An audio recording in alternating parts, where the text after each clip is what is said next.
Well, we'll get started. If anybody jumps on, we'll be good to go. How's everybody's January? Great. Any Good. big news? Any exciting news? Anything anybody wants to brag about? Anybody got a vacation planned? Me neither. Yeah, nothing excited for me. I'm gonna share my screen real quick.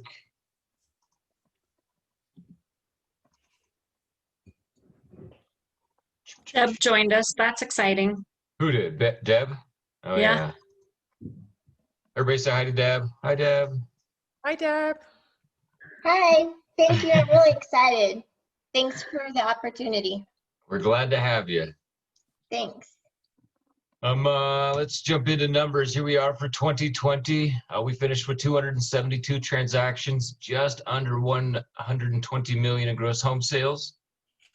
We had a pretty solid year. Obviously, April and May were affected. Where were they affected by? Good old Corona, right? Who's happy that we can go to restaurants again? I am. Right? We went out, what was it? Monday. I think we went out Monday or Tuesday. It was nice. We've got 24 transactions lined up for 2021 already for just under 7 million. Why do we have June and July transactions? Any thought? New builds. Who likes new build contracts? Me. It doesn't get easier. For 2020, we ranked 185 out of 5,187 productive offices. So this doesn't include the offices that don't sell anything. That puts us in the top 3.6% of offices in Denver for 2021. Is that good? I think so. Good work as a group. I'm interested to see kind of where we fall. January is just a little bit below last year, but we've increased in transactions. We've got a land deal in there. Jenny's got a nice big land deal for $30,000, killing it. I think we're off to a great start already. We'll dive right in. Obviously, today's goal, what we plan on accomplishing, would be agent intros, market chatter. How's it feel out there? Who's got a buyer or a seller out there? Is it tough or is it easy? Super crazy busy. Crazy busy, right? I think if you're on the listing side, you're busy on a different front. If you're on the buy side, I think you're just challenged. You know, you're challenged by the market for sure. What are we doing, I guess, what are we doing to combat the craziness? Anybody?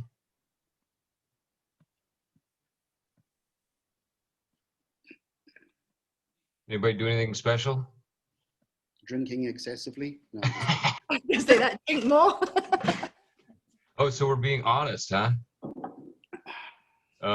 So next week I'm planning an escalation clause, kind of a contracts class to kind of review some of the techniques and tips that are kind of helping, I think, you know, agents succeed a little bit more out in the field. If you're on the buy side, we introduced the knock program. Does anybody remember what the knock program is that we introduced?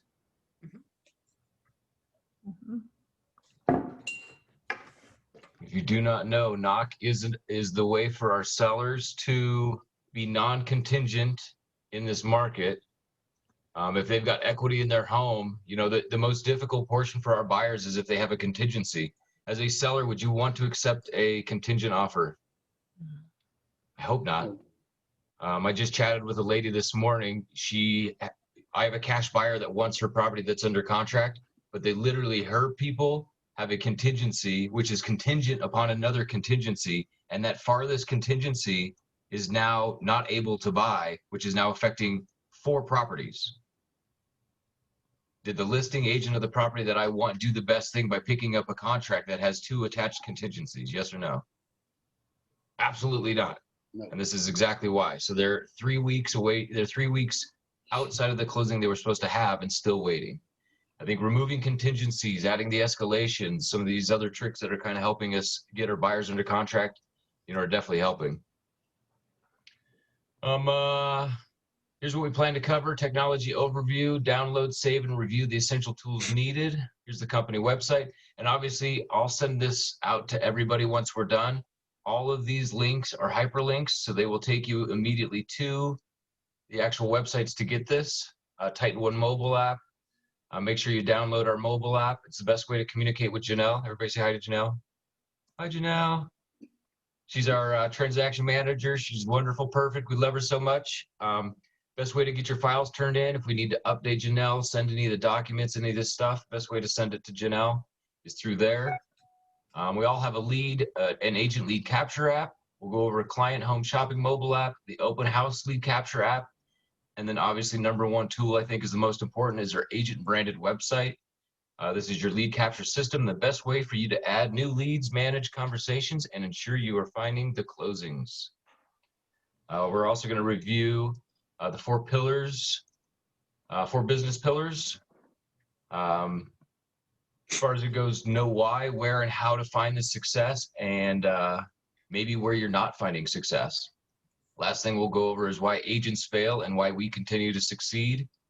I think number one is taking action. Those that are actually in the field working, I think are the ones finding the results. Those that aren't participating continue to find, no results. I think it's a matter of waking up, finding something to do. Even if it produces no result, at least you tried something. You can adjust your behavior, but trying nothing, equates to nothing. Here we are. I got to add in this. So we finished out 2020 with 276, just under 120 million in gross home sales. 2019, we had 151 transactions, 56 million in gross home sales. And 2018 was our first year where we only did 41 transactions for 15 million. We're pulling together agent income for 2020, and I think we're just over 3 million in income as a group. So I think that's pretty amazing. There's only about 35 of us, and obviously it's not equal. Not all of us got the same amount from that. This is all driven by our own results. I think for 2021, we need to be setting the goals for income, but it really does boil down to client and customer count. If you've got one lead, you've got one chance to win. What's the chance you're going to close your one lead? Anybody know? Chances slim. Very low. Very low, right? Damien, do you have a goal as far as how many people you like to add to your database or how many people you like to have in the car each month? Obviously, as much as possible, clearly. But I always try to keep a solid pipeline if I can of anywhere from, 8 to 10 buyers. I'm very, and or sellers. I'm very strict on what I consider a buyer and or a seller. I don't consider it a seller until I've actually had a listing agreement signed, and I don't consider a buyer unless I'm in the car looking. If I just have them on an MLS search, I don't consider them on my pipeline as a buyer. There you go. Unless they're physically in the car. I think you can fool yourself by going, well, I've got 5 buyers. Well, right. Yeah, but they're on the MLS. They haven't really committed to buying. So I try to keep that as, as high as I can, but always around that 8 to 10 mark, because the law of averages say you're going to lose a few. They're going to change their minds or circumstances are going to change. So yeah, that's kind of what I try to, stick at. There you go. I think one of the things that Damien highlighted though is the fallout portion. None of this is a guarantee. We also know that there's almost zero to no loyalty from clients, right? I think I'll use a prime example. My own brother used an agent that was brand new in the industry, had never done a deal for his buy and his sell. Was I upset? No, because I would have done it for free. So it saved me time, energy, and effort. So thanks, brother. But I think we have to remember that fallout exists. If our pipeline is thick, we have 10 people in the car and we have 10 listing agreements, the chance of us losing some and none, it's there. If we're insulated by that work, we'll definitely find it. Company website, once again, here it is, Titan One mobile app. This is something that you can find within the App Store, whether you're Apple or Android. Agent lead capture mobile app. Here's the training for that as well. Client home shopping mobile app, training for here. Open house lead capture app. Are we doing open houses anymore? We can. Have they opened up, have they? Yeah, we can. We can do open houses. It follows the same guidelines as similar to, to any restaurant store. Everybody's got to have their PPE. Everybody needs to go in one at a time. We can walk them through. I also think, to be honest, it actually gives us a unique opportunity because we only have one person in and out of the door at the time.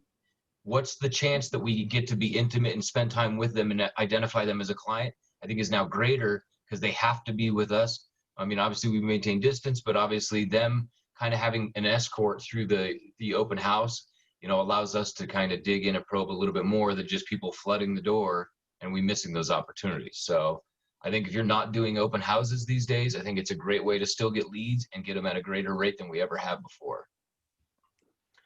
Your agent branded website. This is our lead capture system and the best way for us to add new leads, manage conversations, and ensure we are finding the closings. We can log into our lead management system here at homesforsalemetrodenver.com, as well as your self-branded URL includes this URL, and all you have to do is swap out your name for the www portion, and that's your own self-branded URL. Deb will get yours lined up this week. I'll get it out to you probably by tomorrow. Super straightforward. I like keeping things simple. If we stick to these elements, and remember, these are the tools and technology that really help build our business. It keeps it simple for you guys, but also, trying to inundate yourself with new tools. Oh my gosh, I'm going to try this. I'm going to try that. I'm going to try this. I think we've all been doing this long enough to know, some of us, most of us have been doing it long enough to know that we get distracted by new technology and new tools when it's really, reinventing the wheel isn't going to help. Here we go, the 4 Titan business pillars. So we've got 4 elements that I believe are the only 4 things that if we focused each week and each day on these elements, we'll find success. I think number 1 is industry proficiencies and active participation. Learn to maintain confidence and grow your competence in the field and stay relevant as things change. What are we doing to grow your knowledge and experience? Does anybody know what 2021 has to hold, as far as it goes for market? Are we going to shift into a buyer's market? Are we going to maintain, the same level of increase through, on the listing side? What do we think we're going to see in 2021? Anybody know? I think we're just going to see more of the same. I think we're going to see low inventory, low interest rates, and super high demand. Why are we seeing low inventory? I think there's a lot of people who might want to sell, but with rates so low, have decided to refinance, get the lower rate, just stay where they are. Yep. Even also just, fix up their own houses. It's a lot cheaper than moving, also gain more value and equity by doing up your house. So that's keeping inventory low. I think you nailed it, Damien. I believe it's the same thing. I think it's interest rates that are driving both sides of our market. Buyers are continuing to buy at a rapid pace, and that's because it's fueled by the fact that you can't rent anything for what you can buy something for. I think that needs to be a talking point to all of our buyers out there, is actually giving them that analysis. What is it that you're paying for rent, and what does that actually equate and look like if you were to actually purchase a home? So I think that's a huge one for us right now. Understanding how the market works and really how it's working today is what's going to kind of separate us in the conversation with converting leads. I would say the next most important portion, referral networking and sphere of influence. Who manages or work towards a referral-based business, or who just wants new work and doesn't want referrals? Anybody not want referrals? I want referrals. I'll be honest, I would say 85% of my business is referrals. Can we count on a referral? Anybody? When do referrals show up? When you're out there touching your sphere or touching past clients. That's it. Staying connected. I think Damien, you use Boomerang, right? Yeah, I do Boomerang. It's super cheap, very effective. A lot of agents go, they reach out, hi, how are you? What's going on? Not actually giving value or giving anything. They just think by saying, hi, how are you? They're going to get referrals. So we send out the Boomerang card, which, works very closely with, local community as well, because you sort of, it's like the buy one, get one free, or get this discount, or, and that's, Boomerang does it very focused to each sort of area, so to speak. Right. Sorry, zip code. And I'll even go, for example, we just closed on a house where there's a family of 5. So one card where you've got buy one, get one free is a little bit useless when you've got a family of 5. So I'll send 2 cards to that family. Nice. Now you've got, at least 4 of them can, and especially when these 3 kids, because now they can take the kids out and get a free something or another, and so, yeah, it just keeps you every month. My pretty face is up in front of somebody, and hopefully they call, and I've got business from it for sure, Right. and it's fairly inexpensive. It's like 71 cents a card. And I think that that's one of the best tools that I've seen. I like that he highlighted the fact that it includes an item of value, and it's not just the random phone call. Hey, just checking in. But I love at least, staying connected and adding that item of value. So here's the thought is learn to identify, understand, and connect with your referral network around you. What are you doing to connect with your greatest asset? I believe referrals are our greatest asset. The most successful agents, I believe, are the ones that are both converting leads and still receiving the referrals. So I Hey, think this is, Damien. Sorry, Jared. Yeah. Damien, who do you send those the Boomerang cards to? Because I did it for, I think, 2 years, and I did not get a single business out of it. When you say do I send them to, I will send them to obviously past clients who've closed. So every single client that closes, regardless, will get onto the next month's mailing list. I also send them to people that we're talking to, because some people aren't looking at buying for 6, 12 months. I mean, shoot, even 24 months out. So if we've got a good connection with someone and they've been responding, I'll even send them out to clients who haven't closed. So yeah, I mean, a lot of it is hit and miss. I remember at, my previous company, I used something else outside of Boomerang and didn't get a solitary, look in. Nobody contacted me. I got very despondent. And that put me off sending stuff out to clients for a good while. And then I realized, hang on, sort of my past experience is not dictated my future experience is not dictated by past. So sometimes it's just trying different things though, sort of just trying to, and also I think perseverance. I agree 2 years is a long time to sort of keep persevering. But it's worked for me. Sometimes maybe it's finding something else that works for you, and I think it's also a multiple touch situation, sending out the postcard once a month and then following up with the occasional phone call, the handwritten card. If somebody is a buyer, they now are a homeowner. And I'll share this just because I'm already on it. In Ari, Colorado, if you have not taken advantage of an eProperty Watch right here, eProperty Watch is a report that gets sent out monthly for your homeowners, and it includes their appreciation, it includes their value, it gives them the stats and data of their actual property that they bought. This is something that they can get alongside the item of value. But not only that, I can also take and open it up and review what they're looking at as well. Hey, just checking in. Did you notice your appreciation has increased 4% since September? So I think this is another item of value that I use, accompanied with, something like Boomerang. I was kind of similar to Damien, where I used Lifestyle Magazine, which was a lot more expensive. And everybody, oh, I got your magazine, but it didn't actually get me much work at all, but it cost me too much money. I think people would rather know some stats and data. And if you don't like stats and data, you still like knowing that you're getting the information. Me following up and touching base on this information helps them know that I'm still kind of there, and I'm also watching their property for them as well. Jared, one quick thing. Everybody has a client, a past transaction, where that client has an interest rate north of 3%. You've got to have multiple. Call them up. Tell them, hey, You know, have you refinanced? Is your, you know, your rates, whatever, 3 point something, or what? Ask them what their rate is. Ask them how much they owe. You know, they've got equity in the house. You know, rates are at 2.8%, 2.6. Advise them to 2.25. refinance. Right.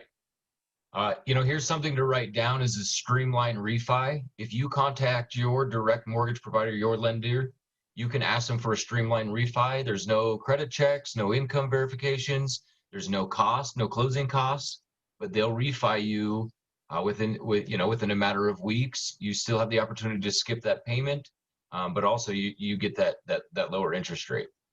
We have somebody in the group that's actually listing a home that he helped somebody buy about 1.5 years ago. And I asked him, I said, why won't they refi their house? They're at a 4.6% interest rate and can't afford their payments. And like bratty little teenagers, they pouted about it and said, no, we're just going to sell, instead of doing what was better for them. So sometimes we can't help people, but I think if we at least give them the information, encourage them to do the right thing, we're definitely helping. I like that point, Damien. So we've got industry proficiencies and participation, referral networking, and sphere of influence. I think the next most important pillar for us in our business is lead generation and marketing exposure. If we're not focused on generating new leads each day, our business is headed in what direction? South, right? We go from having 1 lead to 0 leads. Hey, I've got Jared, can yeah. I put in my 2 cents as far as trying to reach out to my past clients? Yeah. So I've been doing this for 3 years now. Every Christmas, I spend about a week, and I drive and hand deliver wine or a box of chocolate to all my clients. There you And go. because I do that, I've actually formed a lot of relationships. It's huge. You know, I think that's something that just isn't done anymore. You know, actually door knocking and stopping by. Who stops by houses anymore? I don't even know what comedian it was where he says, you know, back in the day, somebody would ring the doorbell and the whole family would get together. Oh, who's here? Who's here? Now somebody rings the doorbell and everybody hides and turns the lights off. And I will tell you, like the very first year that I did it, the first time that I do it, they're a little like apprehensive because they're not sure what to make of it. Right. But then they kind of expect it after that. So then it's a lot more warming and just a lot more, so give it some time. Right. Right. But, and then you're standing there talking to them for like a good hour, with the pandemic. So it's good. I think even more so than ever, staying connected with, our leads, the ones that we want, but also the ones that we've worked with. Here's a stat. I believe at least 10% of the deals that we close, let's say I close 10 deals, guaranteed at least one of them will transition, sell, or buy another house within 2 years, right? So if you stick with your buyers and your sellers, you'll get at least 10% return in the next 2 years. So me sticking with my buyers, I end up selling their house again, and it's usually within 2 years. Not giving up is important. Back to lead gen and marketing exposure. What are we doing to generate new leads daily? And are we taking advantage of the marketing opportunities around you? What is your marketing strategy? If you don't have one, it's time to work on one. It's time to implement one and then actually measure the results from it. If we're getting nothing from spending money, is it worth us spending the money? If we get nothing from spending our time, is it worth us spending the time? No. So I think it's all about money generating activities. This really does boil down to closings. This isn't a charity situation, right? I know that I need money. I know that my family needs money. It actually makes the world go round. I had an epiphany a couple years back where, I'm a rural country kid, if I was to admit it. I grew up with horses, grew up with land. I thought, bringing home, like bringing home a deer on my back, I'm providing for my family. Well, guess what? My family doesn't want a deer anymore. My family wants a sack of cash, and I realized that cash is the kill, it's the actual hunt these days. And if you're not bringing home money, you're actually just you're not doing what you need to be doing. So I think, remembering that cash is the kill and actually making money is our responsibility and obligation. Generating new leads and exposing ourselves and marketing ourselves is what helps produce that consistent work. if I consistently put myself out there and remind people that I'm in the industry and I'm participating, use me when you can, that's when I end up finding the work. If we're not generating new leads, your business is heading in the wrong direction, you end up having to find a job. Who wants to go back to a regular old job? Not me, right? I haven't punched a clock in a long time. Well, I mean that, I guess, figuratively, but I don't want to clock in anymore. I want to dedicate my time, my energy, my effort into generating new leads and really ensuring that I maintain my participation in the industry. I think the last pillar, most important piece, is follow-up prospecting and lead conversion. 90% of your business is cultivated from the follow-up activities, and statistically 50% of leads never receive contact or follow-up. What's your prospecting plan, and how long will it help you? How long will you help? I think that's the biggest thing is if I have a conversation with somebody, if I give up and never follow back up with them, who's going to end up closing them? Damien, because he followed up with him. Who wants Damien to close your leads? Not me anymore. I'll pay you 25% referral fee. You owe me then. Just kidding. I think this is imperative. I think this is one of the biggest pieces. If we're generating new leads, why are we not maintaining the conversation? Why are we not following up? And that really just boils down to consistency. Are we checking into our business, and do we know where our business is coming from? You know, Damien said it. He considers an actual client, somebody's in the car, or an actual listing agreement, right? Just because I had one good conversation from a new lead doesn't mean that they're going to stick with me. It just means I had one good call. I have to follow up and I have to maintain that. I think these 4 elements is what keeps us involved, participating and understanding and having the actual confidence and competence in the industry, referral networking and maintaining a sphere of influence, generating new leads daily, and then ensuring that each day and each week we just follow up with the ones that we've had and the ones that we know that are coming. Hey, Here we go Darren. with what?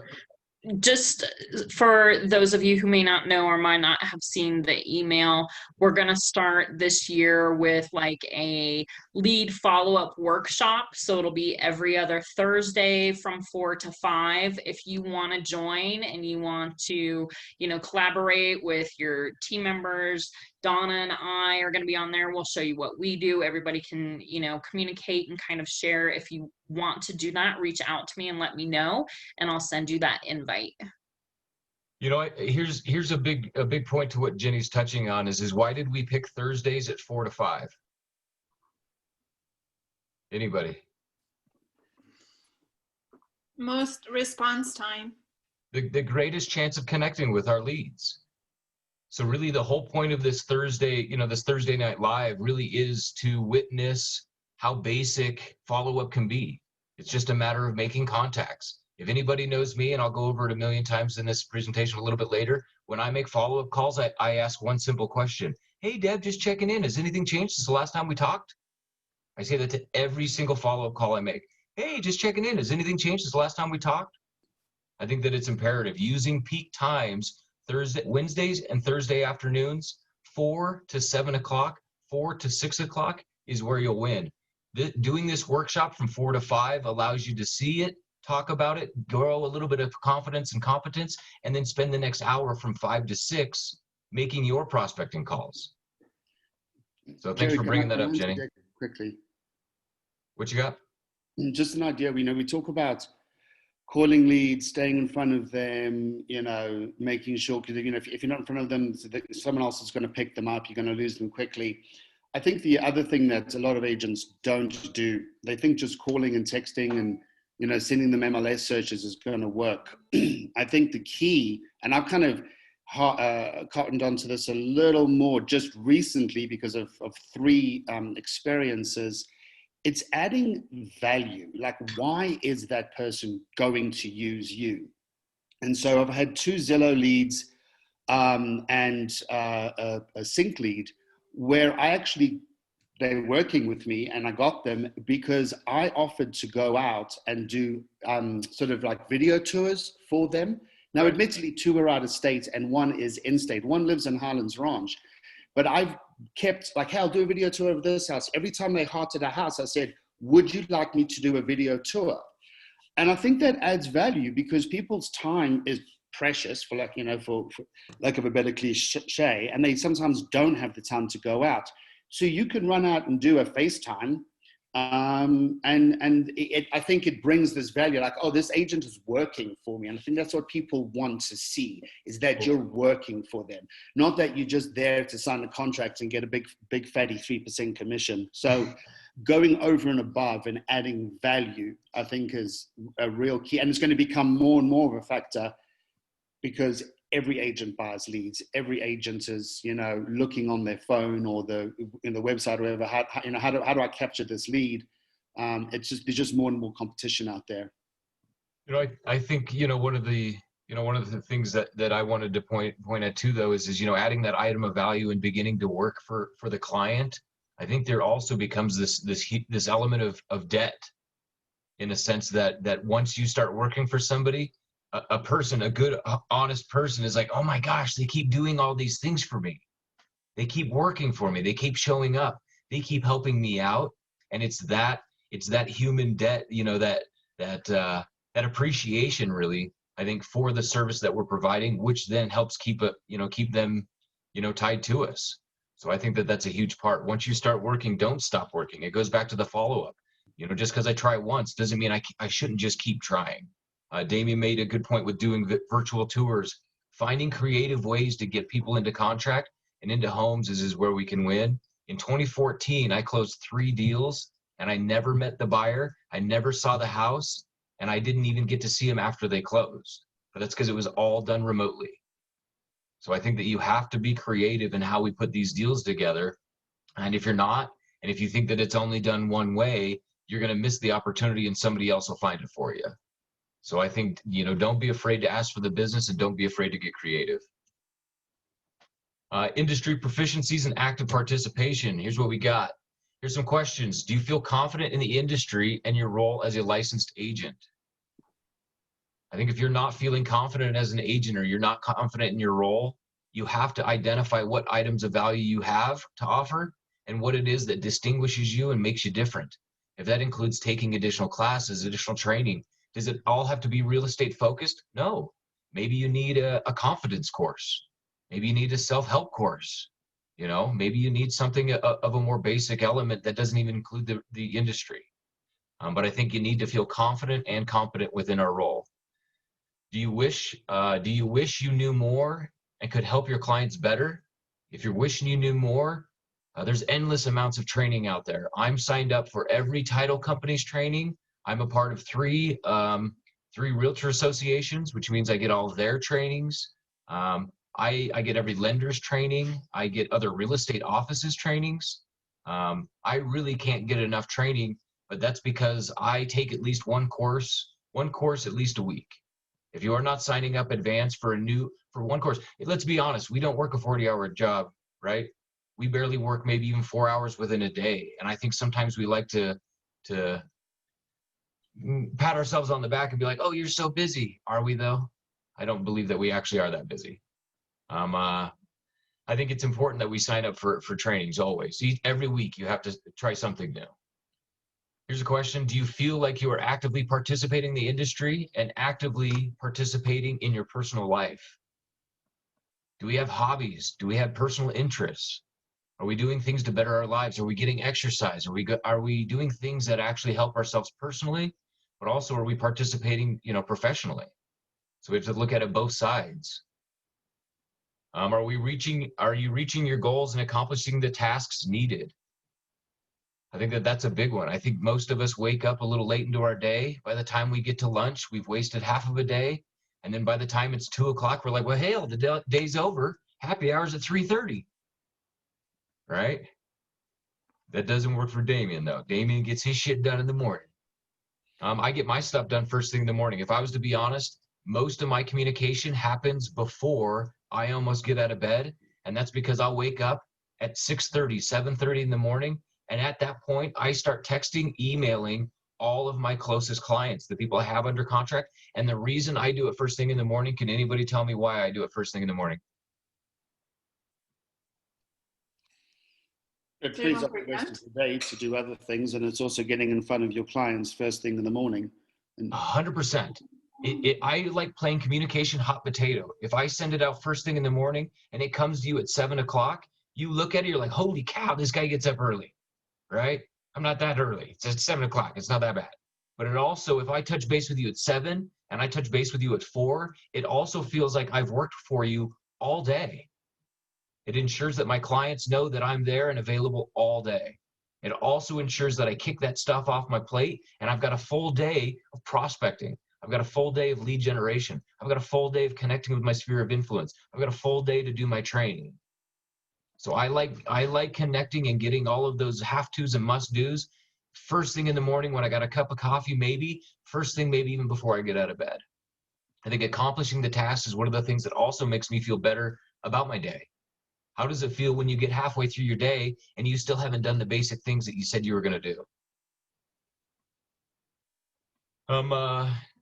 Focus on growing your competence in the industry and you'll unavoidably grow your confidence in your role and your ability. Remember, participation is the only thing that leads to success.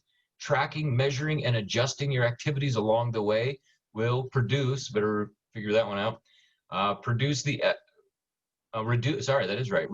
efforts needed to achieve the same tasks.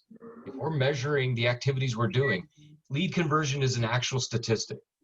I've spent enough time analyzing the number of phone calls I have to make to lead to the number of appointments I'll receive, which also equates to the number of leads that I have to generate.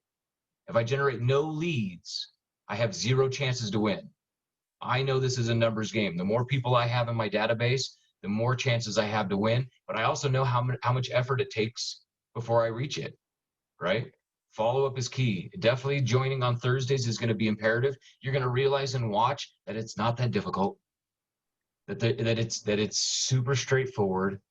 If you're making follow-up calls, they're not a bad phone call, right? Most people that are a-holes and jerks on the phone are real short conversations, and it means I don't have to call you ever again, right? If you're rude, racist, or any of those other negative elements, I don't even want to talk to you, right?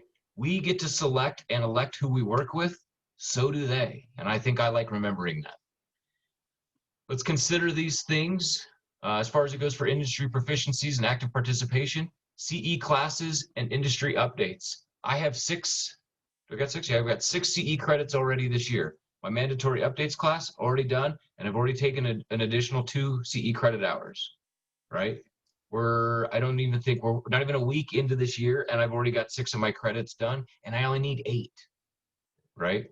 I think if you have not signed up for your mandatory updates class, I would do it immediately. These updates are in effect right now. If we wait till the end of the year to receive the updates for a contract we've been using all year long, it's a little bit of a waste. I think that if you do it early, you'll have a stronger understanding of the changes that were made, and it's mandatory anyway. You have to take it. If you're the person that did it the week before the end of the year, you kind of shot yourself in the foot for the previous year. Take that early. Contract tips, tricks, and field techniques that secure contracts and closing. I think it's imperative that we sign up for every training class possible. Does Keller Williams offer free trainings? Yes. Well, that's because they want you to join Keller Williams, right? I think that I'll take Keller Williams courses. I don't care, right? I like learning. I don't care who gives the class. I just took one the other day from First Alliance Title. Love that group. Like Your Castle Real Estate, right? But I think signing up for them is really what helps keep me up to date. I love hearing market updates from a lot of different sources. I learn things from hearing market updates from other sources. Industry proficiencies and active participation, niche markets, specialties that make you stand out from your peers. Are we farming a neighborhood? Is there something, are we wanting to work with divorced couples? What can we be doing to increase our proficiencies? Is there a niche we want to participate? Is there a specialty that we want to include? I love working with first-time home buyers. Becoming certified by the state as a first-time home buyer specialist exists. I'm actually have a CRIS certification. I'm a residential real estate investment specialist. So when somebody says they want to be in real estate investing, I can say I'm certified by the state to be an investment specialist. Does that mean anything special? Not at all, right? Does it make them feel better? Absolutely. So I think whatever angle you want to play, whatever niche you want to participate in, you definitely have to take the training and really get involved. Consider this as self-building classes, hobbies, trainings, and or seminars. Is there something that we can get from taking classes and trainings and seminars outside of our industry? I think so. I think, maintaining our hobbies and maintaining participation in our personal life is really what helps us grow personally, helps us feel a little bit stronger. But also I think that's where I think that we connect with more people as well. I know Cece, you're a big horse person, right? Right. And you had even said it from the beginning, you'd love to get involved on a lot of these ranches and a lot of these big horse farms and these big horse communities. These are, I've never seen a ranch that was under $1 million. And if I did, it was beat up. It wasn't a ranch anymore. This was a rehab situation, right?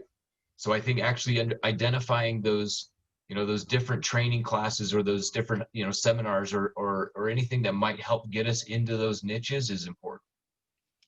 Professional education and training. We've got some people on the phone that I know have taken professional courses that help with soft skills. Just kidding. I'm not gonna mention any names. I think professional education and training is important. I think if we need to work within ourselves, if I don't believe I can work with anybody, it's probably something within myself that I need to work on. I believe I can absolutely work with anybody as long as you're not racist and rude, right? I think that's important. Professional education and training, peer guidance and support. I think that's what's nice about this group here. If anybody gives me a call, I'm 100% available. If you shoot me a text, I'm absolutely going to respond. But not only that, is there more people within this group that we can connect with? Absolutely. Jenny's available. Donna's available. I know Damien's a great resource. He's one of the top performers in Denver. I think, actually utilizing the peers that we have around us, is imperative. Even Cece's kind of on the newer agent spectrum, but even the experience that you might have with rural properties and horse properties might benefit somebody who's never had any experience and never had exposure. So I think it's actually reminding ourselves that I want to be available for others, but also don't be afraid to reach out and ask for a little bit of help. There's a difference between taking advantage of somebody and helping somebody out. And I think that we're all on board with definitely helping each other out. Here's the last little part. Get away from my screen. There it goes. How are you feeling personally is usually reflective in how you are growing professionally. Does that make sense? Has anybody struggled in the morning and struggled within their days and found that they're accomplishing very little to nothing within that entire day and sometimes within that week? So I think it's imperative that we feel happy and healthy within ourselves, and usually that is transferred and translated into the success that we're seeing professionally. So I think if you're not seeing the professional success that you want to, it usually means that you need to start at the beginning, and that's taking care of yourself. Who makes their bed every morning? I do. Do I like making a bed? I don't mind it, I guess, right? But I think I do it because it makes me feel a little bit better. It's one thing that I've accomplished. It's one thing that I can look at that reminds me that it is the accomplishments that get me into the next step. Here we go, essential industry tech, CTME contract software. If you have not taken all of the advanced, the beginner and intermediate CTME classes, sign up for them here. They're all online. So we don't even have to drive anywhere anymore. Every training we want to take is now online, which means it's in the comfort of our own home. One of the best things I think about this industry is I literally could work from bed if I wanted to. I'm not that guy, right? I actually don't like sitting in bed all that long, but I could if I wanted to, right? I can walk downstairs. Damien, what do you got? I was going to say, you should try it. You should try it. It's not a plan. Oh, trust me, I get plenty of bed work done. I'll be honest, I like getting up and getting ready for the day. Once I get myself ready, I then have less to accomplish. So I communicate first thing before I even get up and get going. But then once I kind of do those initial contacts and that initial work, I'm all on board for getting ready, getting dressed, and kind of engaging in my day. I feel a little bit better. I feel a little bit more confident and strong. I feel pulled together. And I think that that's the best way really to get going. CTME is an imperative tool that we have to use. If you haven't taken all the trainings, definitely do. It'll only make your life easier. RE Colorado review all of these trainings.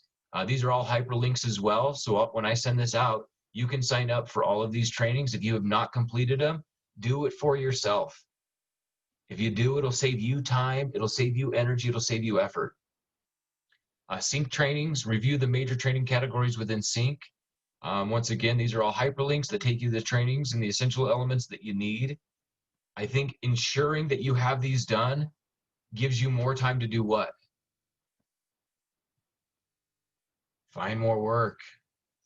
It's really what this is. If I was to use one of the metaphors that helped me kind of improve my performance and enhance my own ability, it really just stemmed from gold mining, right? How much effort does gold mining take? A lot. Do you find gold every time you swing your axe, your pickaxe? No.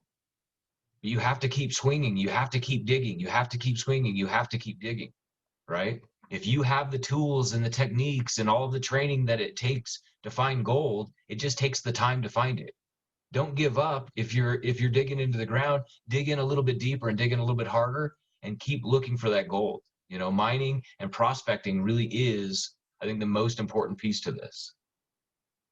Taking the trainings is what just makes it a little bit easier for us to do it. And we're also not distracted. Oh, I need to do this at some point. Oh, I don't feel confident with this. Oh, I don't feel confident with that. I think we have to grow in the competence and the confidence. Training's the key.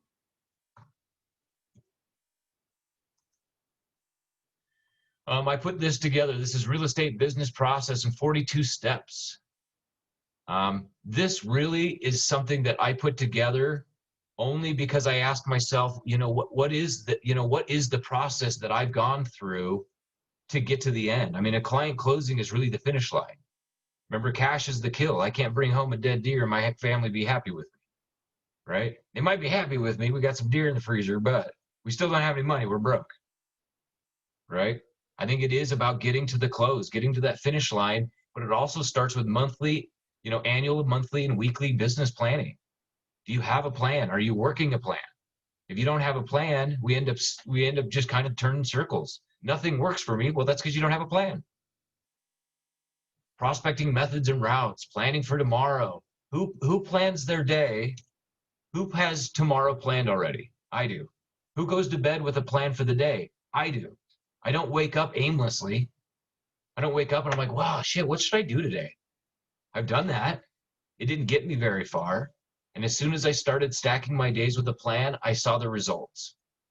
Client experience and needs analysis. What's a client experience? What's needs analysis? Needs analysis for me is actually identifying and understanding what the client needs, right? Can I actually help solve their questions and solve the solutions? If I need to get to them to closing, they have to understand what is needed, right? I think that I like to think about it this way in a needs analysis sense, is something is usually holding them back. And I ask that question usually, hey, what's holding you back? From what you've told me, it sounds like we're in a position to do this. What's holding you back? And if they go, they don't even know, right? Well, we want to wait for this. Okay, you do know. And that sounds like something I can't control. Let's be patient. But if you don't know and it's nothing that can't be controlled, work towards identifying it. Property searches and customization, face-to-face appointments, right? There's only three appointment types: buyer's consultation, listing presentation, and showing properties. If you have a buyer, they want to do one of two things. They either want to go see properties or they want to sit down and make a plan. Most people don't want to make a plan. They just want to go look at properties. They don't care about a plan, right? And I don't care if you care about a plan. I'll put a plan together for you, which gets us to what I want. Spend time within this, and if you get to a section that you don't understand or something that you've never encountered, it's usually something that you need to take a training on. Find a class that might help identify these things. Lender pre-qualifications, the loan application, previewing properties, contingent sales analysis. All of these elements, I think, are things that help us get to the finish line. And if we find ourselves getting hung up, let's say it's here. I just don't have any appointments. Probably because you're not asking for them. If you don't have an appointment, you're never going to get to the rest of these. I mean, this is one of the first steps, is just asking for an appointment. I put this together to help me identify whether or not I knew where I was at, whether or not I understood what was going to take place, and really what I needed to do to get them to the closing table. Our closing's important, absolutely. The only important thing that we do, right? But there's a lot of steps in between.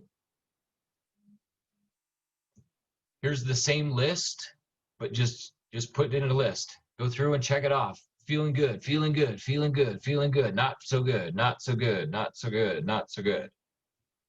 Use this as training opportunities. Do you feel confident and competent?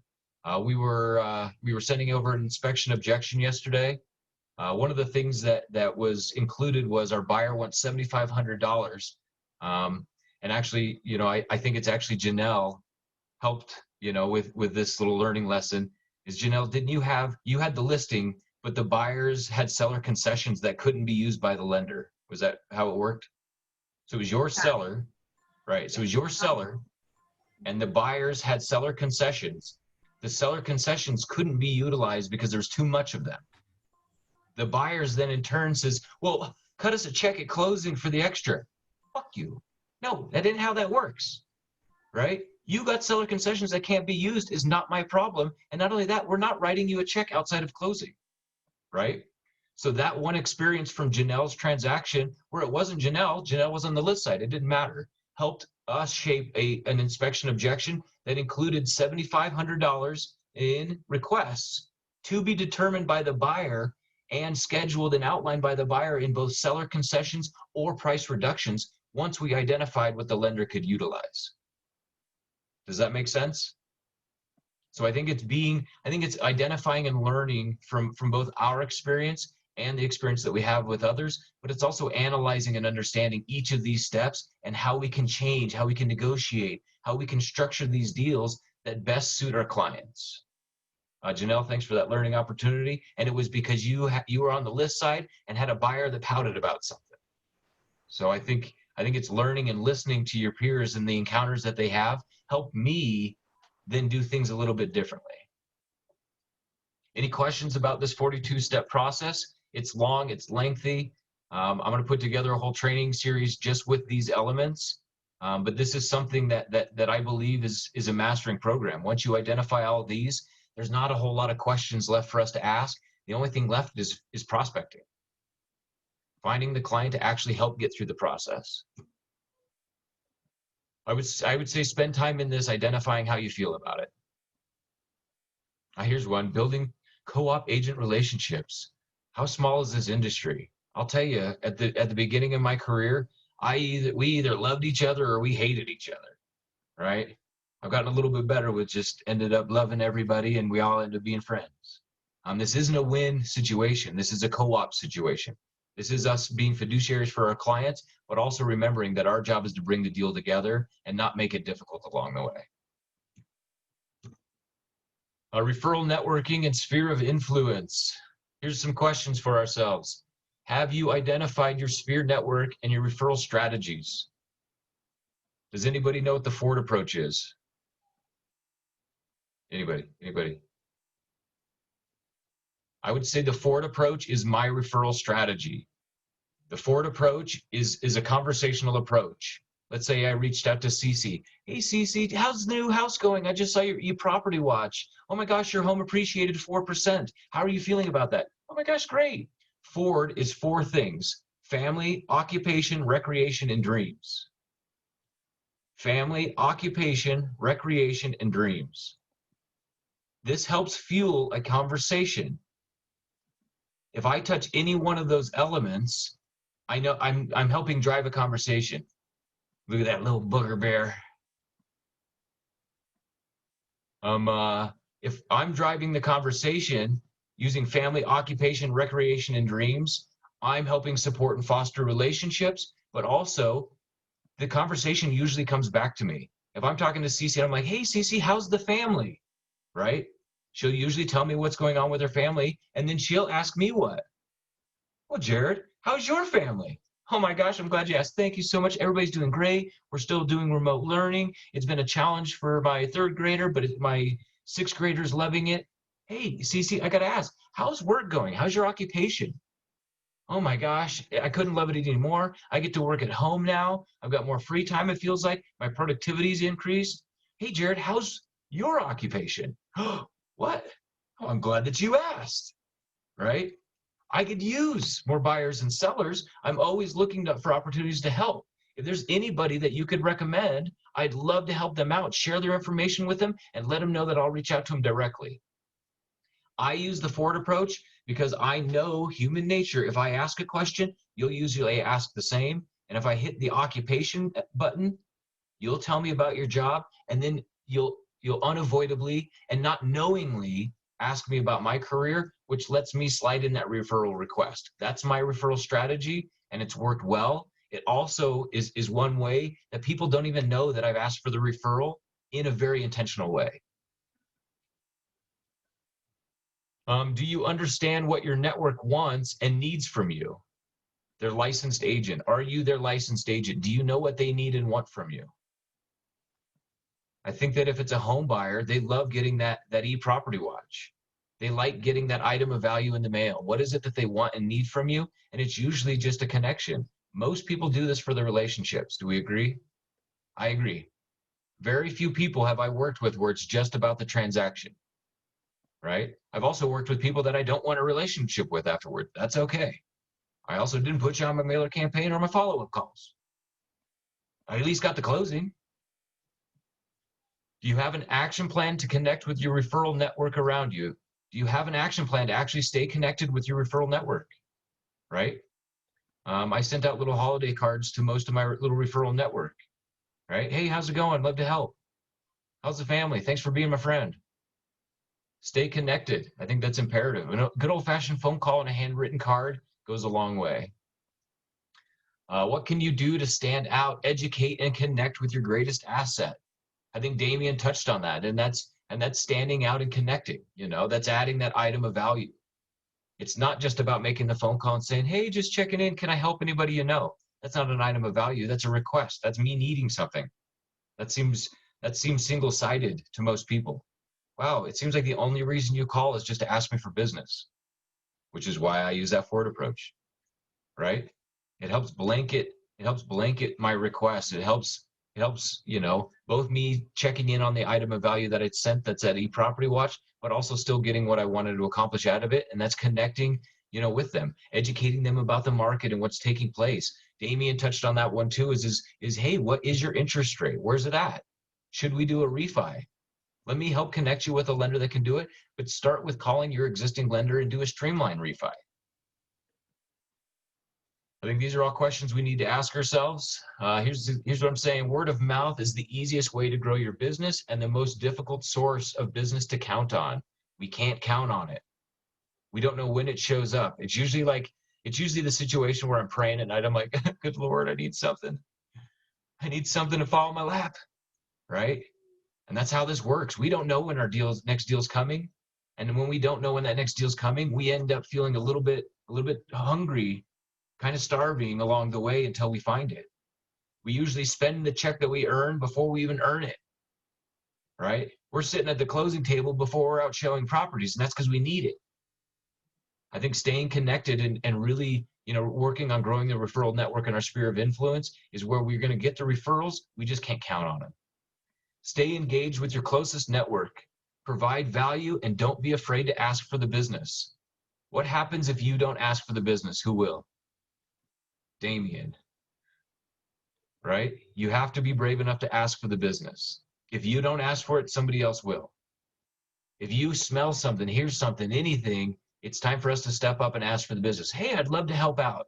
Let me send you an item of value that's in relation to what we're chatting about.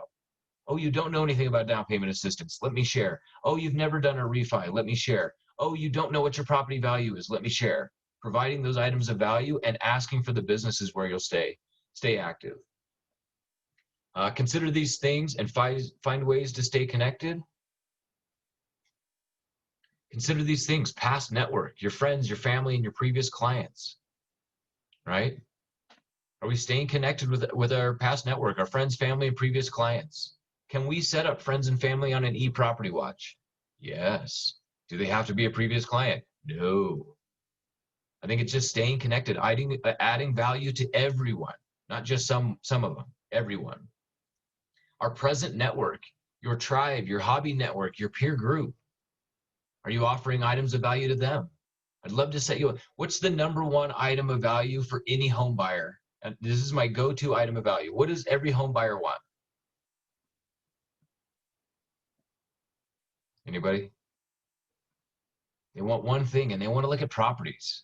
They want to see what's on the market and what it costs, right? The number one go-to item of value for me is just asking, can I set you on a property search? I think it's that basic. Our future network. Where's your next referral opportunity or vision for your business? Start taking strides in the direction you envision for your future. Is it in commercial? Is it fix and flips? Is it divorce? Is it ranches? Where do you want your network to grow? Where do you want your business to grow? You have to be where you want your business to be. And if you're not there, you won't find it there. You have to put yourself there first. You have to ask for the business once you get there too. I said, remember, nothing makes an impact like a handwritten card and a phone call that shares that you care and you can help. Send them frequently. Is anybody ever upset about receiving phone calls? Is anybody ever upset about actually somebody saying, hey, just wanted to let you know that I cared. Love to see if I could offer more value to you. I think if they're upset about it, that's probably not a referral individual. It's probably not somebody who advocates for you. Is everybody going to advocate for us? No. But at least if I'm offering items of value, sending out those handwritten cards and making those phone calls, I got a better chance of identifying those who will and spending more time with those that I know will as well. Here's what I wrote is the number of referrals you receive each year is reflected in the amount of effort or care you share with your sphere of influence. Stay engaged and ask for the business. If you're not receiving referrals, you have to ask yourself why. And it's usually maybe not something that you did, but it's something that you're not doing, and maybe it's you're not maintaining the communication. Here we go. Top 50 referral sources. Big list. Network at the dog park. Anybody take their dog to the dog park? Right? Oh my gosh, do you live in the area? No, yeah, we do. We rent. Oh my gosh, have you considered buying? Collect and promote testimonials. Generate local media and press coverage. Oh shoot, that'd be brave, right? Offer free home buyers consultations. Promote your self-branded website and service. Business to business networking. I'll tell you, I did a business to business networking where and this was at the beginning of my career when I was learning lessons, where I hosted a Facebook business class where I was going to teach other businesses how to grow business on Facebook.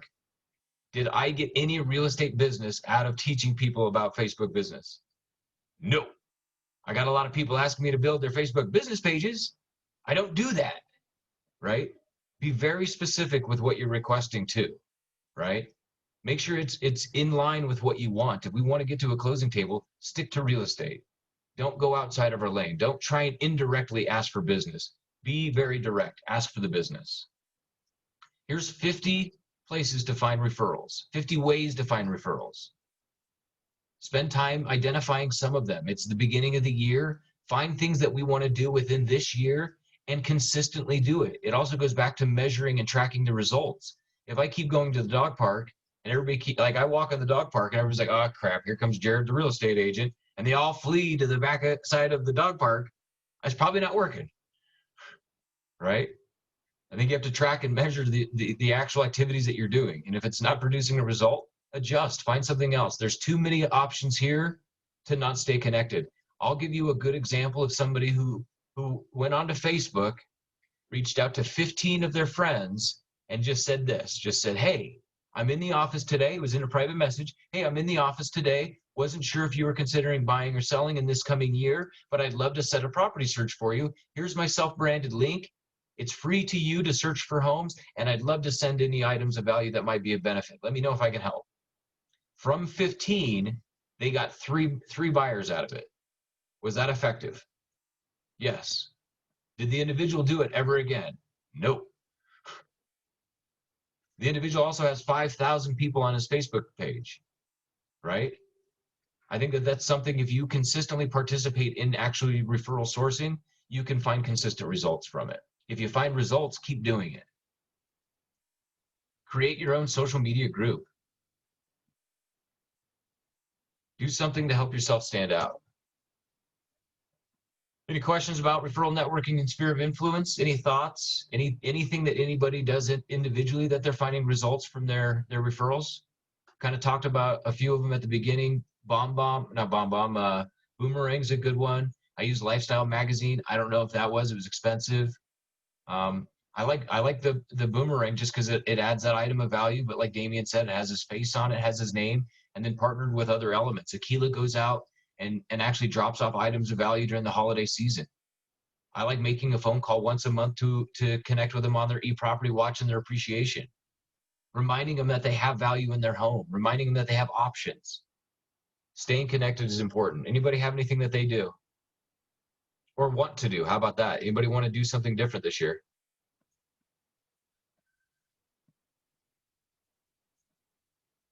No? Sounds like we got to think about it.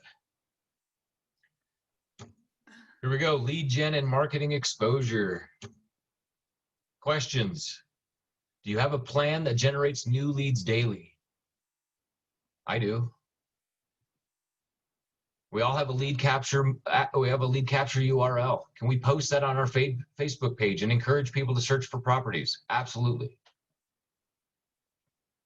What's your plan for generating new leads? Do you ask the bartender at your happy hours that you go to daily?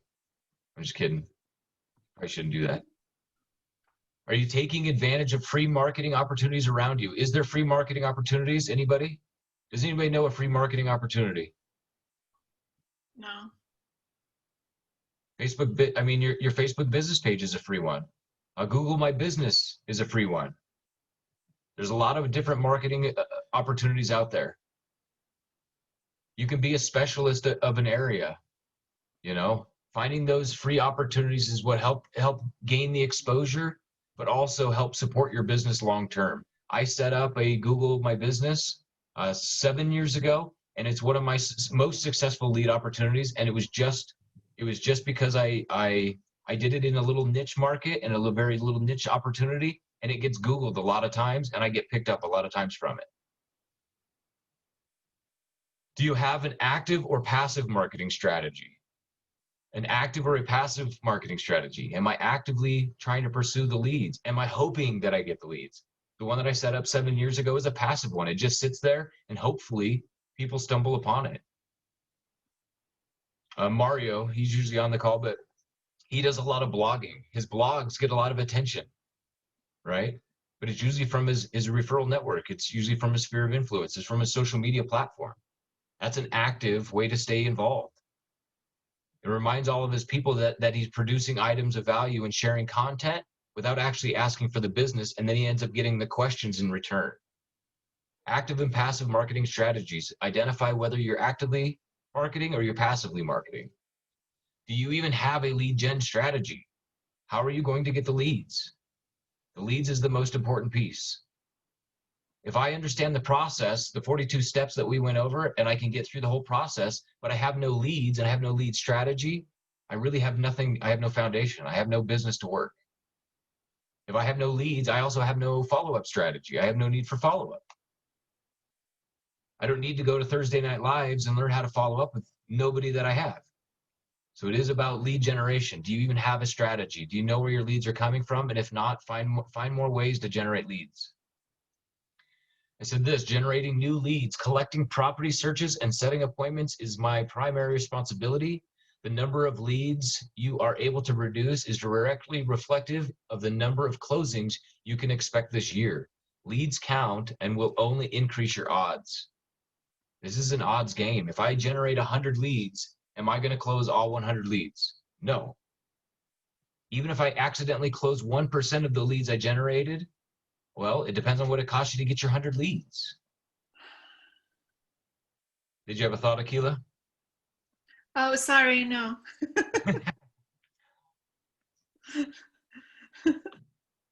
Leads count and will only increase your odds. I know this is a statistic. I focus my energy and effort every day, all day, learning more industry proficiencies and a better understanding of what's taking place in my industry. But it really does boil down to me finding new ways to generate leads. Damien, thank you so much for sending out that email the other day. I chatted with Christy a little, and I'll keep you posted on that. But Damien sent me an opportunity that I think we should all take advantage of, and it's a new lending situation where the lender can set your buyer up as a cash buyer. Right? We're going to roll this out to the group and share it with everybody. Instead of being a financed purchase, you can now go in as a cash purchaser. This company will buy the property for your client. Your client gets to negotiate the inspection. They get to do all of the elements in between from start to finish, but the company purchases it from them. And then within the 2 weeks of closing, they then close again with your buyer and they service the loan with your buyer. Being a cash offer in this competitive market, would that not benefit your client? It absolutely will. Let's consider these things. Finding guaranteed lead sources. Is there a guaranteed lead source out there? Absolutely. Jenny, don't shake your head. It's guaranteed if you buy them, right? Damien, are you guaranteed leads through Zillow? He said yes. Right? It is a guaranteed lead source. If you purchase leads through the group, through Titan One, are they guaranteed? Yeah, it's guaranteed to get you a lead, but is it guaranteed info? Is it guaranteed closing? No, but it's a guaranteed lead. It's one of the odds, right? Find guaranteed lead sources. What is passive lead gen? I think passive lead gen is putting ourselves out there, creating a Facebook page, a business Facebook page. Oh, I hope somebody finds it. I hope somebody calls the number. Passive lead gen is a lot of hoping and not a lot of guarantee. I like having both. I like knowing that I have guaranteed leads coming in, and I also like knowing that I've increased my passive opportunities as well. Is a sign in the yard a passive lead generation opportunity? Yes. Right? My January closing that I have is actually a sign call that I got 2.5 years ago. Right? I'm also making $30,000 from it. Was it worth getting that sign call 2.5 years ago? Yes. What if I had never answered my phone? Would I have gotten that call? No. What if I had never followed up with him? Would I have the closing? No. So it wasn't just getting the passive opportunity. It was receiving the passive opportunity and maintaining the connection. Guaranteed lead sources and passive lead gen is imperative. Where are the free marketing outlets? Where are they? And I want to be there. I'll share them. How does networking face-to-face improve my odds? Why does face-to-face networking increase our odds? Anybody? Once they see you, you become more personal to them. Yeah, I think most of us decide. We all heard the thing, you can't judge a book by its cover. Bullshit. We actually do judge books by their cover. We happen to be a book that gets judged by its cover. A face-to-face opportunity allows us to connect at a deeper level, identify whether or not there's an actual relationship coming in the future. But not only that, we really get to see the genuine inflection. I think that face-to-face networking improves my odds because they determine whether or not I'm the type of guy that they would want even to help them. I think that that's imperative. Face-to-face networking is an imperative part to lead gen. Hey, let me help you with this. Oh, no, I already have somebody. Well, can I be an additional resource? Oh, okay, that's fine. Face-to-face networking is imperative. Lead gen, can I count on my referrals and sphere of influence? Can you count on them? Nope. We can't count on our referrals and we can't count on our sphere of influence. That's where we have to have guaranteed lead sources and passive lead opportunities. Here's a big one. Don't forget your lead capture system and agent branded URL. Here's Jared's agent branded URL.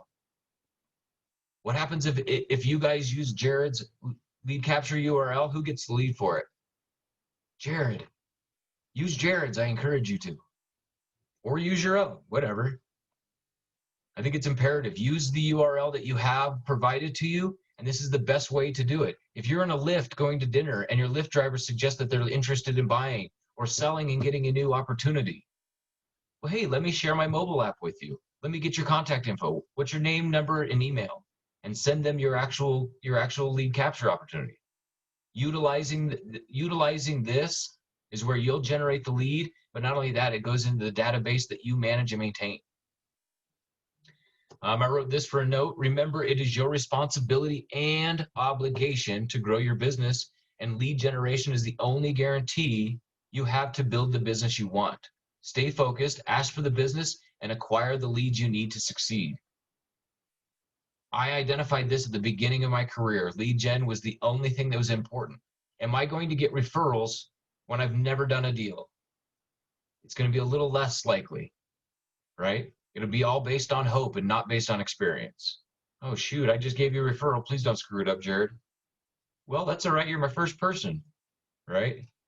I think that we have to ask for the business. We have to stay focused. We have to relentlessly pursue. It is actually our responsibility and obligation to grow our business and generate leads. If we aren't generating leads, you're not actually able to convert a lead. Name, phone number, and email is what constitutes a lead. A lead generation, what actually counts as a lead? Here's my thoughts. The most successful agents are asking for the business. Are you missing it? I'm going to give you an example. In one of the previous offices I was in, we had an individual who came in to do some sort of service. I don't know, it was electrical work. It was something within the office. Phone and data, I don't know what it was. The individual that was in the office says, oh yeah, me and my wife are actually thinking about buying. We'd love to buy a home. The agent says, oh my gosh, I'd love to help you. Here's my card. Did the agent get any business from that? No. Did that service worker, that service individual receive a business card? Yes. But nothing was done from it. It was a complete waste. Did that agent miss it? They absolutely missed it. What's the opportunity is getting that individual's name, email, and phone number and setting a property search right then. Let me set this for you right now. You're standing in front of me. It was a missed opportunity. Should you even start the conversation if you're not willing to ask for it? I don't believe so. I say if you're not going to ask for it, just skip it. Save your breath. Here we go. Ask for client info. It includes name, email, phone number is all that counts when it comes to new leads, and handing out your business card does not count. Do I have business cards? I do. Oh, do you have a business card? I don't. And here's why I don't keep business cards on me is because there's enough times where somebody's like, oh, hey, here's my business card. And I look at it and I'm like, oh my gosh, how long's that been in your pocket? It's disgusting, right? Not only that, I'm like turned off. I'm like, ugh, gosh, no, right? I don't do it because I can't keep clean, nice, sharp business cards. And I'm not carrying around a business card holder. Instead, I'd rather get your name, email, and phone number and begin to help you. Put you into my database and set a follow-up plan. Here's the second step. If we're working through a funnel to get them down to the bottom, if I ask for ask for the client info, it's the most activity that I'll do. The next thing is actually setting the property search. Is anyone currently sending you any listings? Is anybody sending you a property search? Does somebody have you set on a property search? This is the question that I ask. It's the item of value that every buyer wants. They don't want all of the rest of the blah, blah, blah. They don't need to know about the market. They don't need to know about any of that stuff because they don't care. They want to see houses, what they look like, and what they cost. Is anybody sending you properties? Does anybody have you set on a property search? This is the question I ask. Send buyers new listings and send sellers closed listings. Send daily search emails to stay in touch. Hey, are you looking to buy? No, I just want to sell. Perfect. Let me set you on a property search and send you the under contract and closed properties in your neighborhood so you can see what property values are at. Is that not an item of value? Absolutely. Property search is really the biggest item of value that we can provide. It helps us stay connected, and when we send it daily, what's usually attached to that property search is my face, my name, and my contact info. I don't have to beg you, I just have to stay in front of you. The property search is key. I have to ask for the info, I have to set the property search, whether you're a buyer or a seller, and I have to do the next step. And when do I start asking for the appointment? When do I ask for an appointment? Every time I talk to you. Every time I follow up with you, in the first conversation I have with you, is like, hey, you got a property search set? No, nobody has. Let me get your name, email, and phone number, and let's get together this weekend and go look at properties. If they say no, at least I asked. And then I asked this other question, well, why not? What's holding you back? It didn't cost you anything, just our time for you to identify what's out there and available. If I show properties, what does a buyer usually do by the end of our showings? Oh my gosh, well, I could get a home like this? Yeah.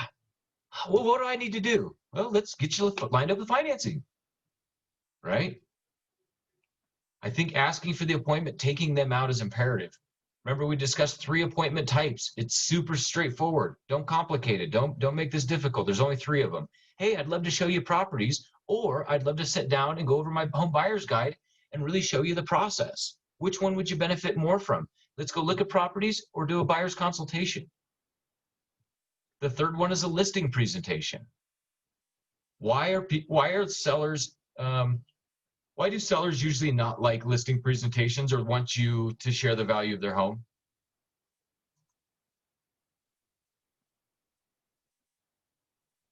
Any thoughts? Why do sellers not like you coming over to their house and sharing the value of their home or setting up a listing presentation?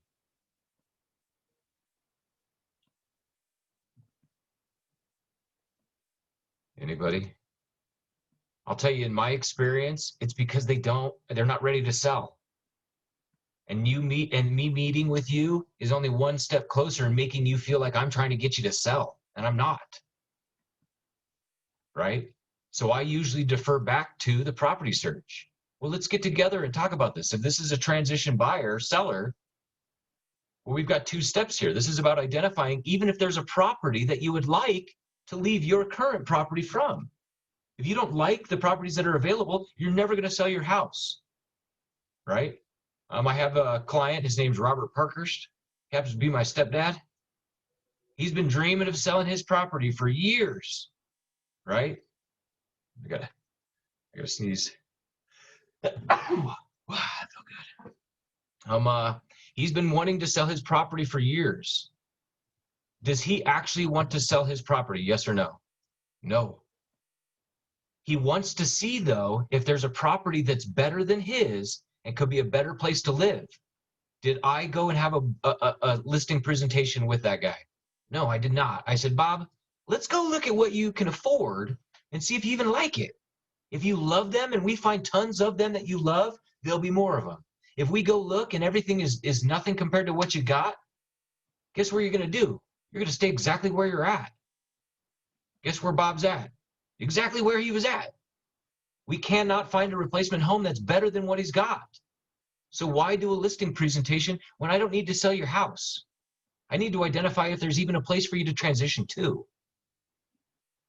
So I think you have to identify the sensitivities of the clients that we're working with, right? It's not a listing presentation and me selling your home. It's a transition. Is that transition even possible for you? Is it something that you're willing to commit to? And if it's not, well, let's back it up and let's keep searching for the opportunity. I think that it's imperative. Being selective on what appointment type I make it is really me actively listening and identifying the needs of the client. I don't have these 3 types because there's only one way. I have these 3 types because there's an infinite number of ways that this works. Here we go. Next step is asking for the contract. Hey, I'd love to actually represent you. I'd actually love to help you buy a home. If you're buying, does it cost you anything to use me as your agent? No. Titan One Realty Group does charge a $350 file retention and compliance fee, but Jared does not, so it's free. Jared does not charge you a dang dime. So let me help you. As far as goes for a listing, I'd love to have your listing. Let me share the items of value, what separates me from my peers, and also why you would want to pick me as your listing agent. But I need you to sign a listing agreement for you. It's required by the state, alongside committing to a commission to both myself and a co-op agent. We have to ask for the contract. Exclusive right to buy and a listing agreement is the question. And is your client prepared to let you represent their best interest? I usually get picked because I distinguish myself, but I also like adding items of value along the way. I like saying things to them that are like, oh, wow, I have no idea what that means, but it sounds like he does. Oh, wow, I have no idea what he's talking about, but it sounds like he knows what he's talking about. I like sharing and over-educating, and over-educating isn't an actual thing. It's actually helping build the confidence within. I also have to ask for the contract. Can I actually represent you? Can I help you? Can I protect you? Can I protect your family and your interests? And if you want me to, I'd love the opportunity. This is how I feed my family. This is what I do full time. And remember, cash is the kill. I need these opportunities. I need these contracts. Last phase is asking for the close. My very first deal that I ever closed, we got to the title company with my 2 buyers, right? We got to the title company. I'm reaching for the actual door handle. And the wife says, Jared, I don't think we want to do this. I dropped my little hand. I felt a little deflated. And I turned around and I just asked her, I said, you know what, Ricky, we don't have to do this. This is really up to you guys. If you guys don't want to, I'll go in and explain everything to everybody else. We may lose your earnest money because we're past any of our termination deadlines, but I'm going to fight for every penny to get it back for you. But you guys don't have to buy this. It's up to you. If you're ready to do this, I'm ready. But if you're not, I'll take care of it. Okay, Jared, we'll do it. Get in there. Right? We have to ask for it. They have to be willing to close on a deal. This can't be forced. We can't want it more than they want it, and they have to want it, and we have to stay out of it. We remain emotionless and neutral the entire time, even if we're broke, starving, and hungry. Do I need the closing? Yes. But do I need the liability and lawsuit for me pushing you into a home you don't want to buy? Absolutely not. Absolutely not. And my ultimate goal is to get referrals from you anyway. If I obligate you and push you or force you, I won't receive the referrals. Asking for the closing is one of the most imperative pieces. Ensure you are guiding and not pushing your client to the closing table. This is their decision, and we are only here to help. I like reminding myself that. I'm only here to help. This is your decision. You let me know. What actually counts? So are you willing to ask for new client info? Are you willing to ask for the new client info, or are you trying to hand out your business card? Great. If you are willing to ask, what's the best place to capture and organize the communicate with your leads? Right here. It's my phone, right? Sync has a mobile app. Within the mobile app, it's easy for me to add. I'm gonna pull up Sync real quick. Here's my Sync mobile app, right? Top right corner, little dot, dot, dot, everybody sees it. It says add new lead. If I add a new lead, I get their name, email, and phone number immediately. Once I have their name, email, and phone number, I now have them in my database. I now have a new lead. I've generated and I've done my work. I set the property search. I send them a mobile app to shop from on their side.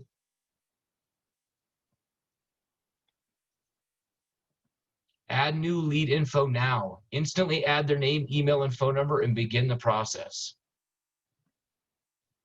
Adding that info is what helps grow my database and my ability to help you. If I hand you my business card and I sit there and cross my fingers and hope you call me, the chances of it happening are slim to none. Share your mobile app with a new client. They can favorite properties, set showings, and search neighborhoods as they drive. Is that not something I should share with them? Hey, do you guys actually drive neighborhoods and look at properties? If so, I'd love to share my mobile app. It gives you an opportunity to pull all the stats, statistics, and data of the neighborhoods that you're driving around in. Oh my gosh, I love that house. Whoa, it's 1.25. Can't buy that house, right? Oh, I love that house. It's 400. Jared, click request a showing, favorite it, send me a message. Communicate with me as you're driving those neighborhoods. Sharing my mobile app also ensures that they don't end up where? On somebody else's mobile app. Searching and shopping on Zillow. Them using my mobile app allows us to stay connected. Jared, is that the Etta app you're talking about? 100%, yep. Okay, got it. Thanks. Set daily prospecting searches. Why would I want to set daily property searches? Because they get it every day. They like seeing properties every day. I'm going to say in all the years I've been doing this, I've had one person that said, oh, can you send them to me monthly? How serious is somebody who wants to get listings monthly? The listing you see once a month is gone within 3 days.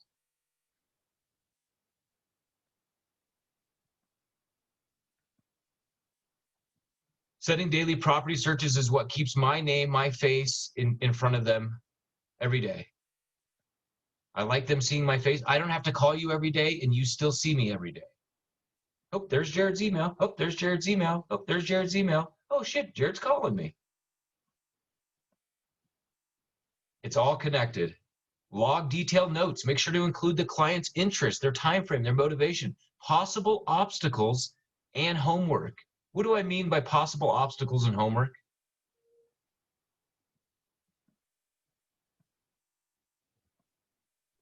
Jenny, give it to me. What's possible obstacles and homework?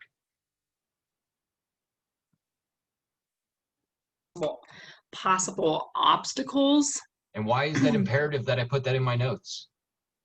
So that when you're doing your touch base and you're calling them back, you ask them, you know, anything changed? I have one guy, Kenny, and he wants to go find something, but he won't do the finance paperwork. So every time I touch base with him, I say, hey, did you get with your financing guy and give him your paperwork from last year so we can get out and get showing? And he's like, oh, I just haven't had time. I got to do that. They really want me to do that. No. Oh, well, do that on Monday, or, you know, call him today. I guarantee you he'll be with you tomorrow. 100%. I like making note. The most imperative pieces to my notes is the actual obstacles and the homework. If I blindly keep checking back in with you and ignorantly keep checking back in with you and not ask questions as to, hey, have we done the next step? Oh, wait, you didn't accomplish your homework. I also don't have to step up as much, do I? I can't want this more than you want it. And if you're not willing to do the work, can I do it for you? No. I like thinking us as partners where we walk hand in hand, not me dragging you like, come on, do it. No. So I like making sure that my detailed notes include the obstacles and homework. It also reminds me when I check back in with you what I need to check back in for. Hey, it sounds like we were waiting to see if you got a job. Did you get a job yet? Right? The obstacles help save our time and the homework helps keep us on track with the mission.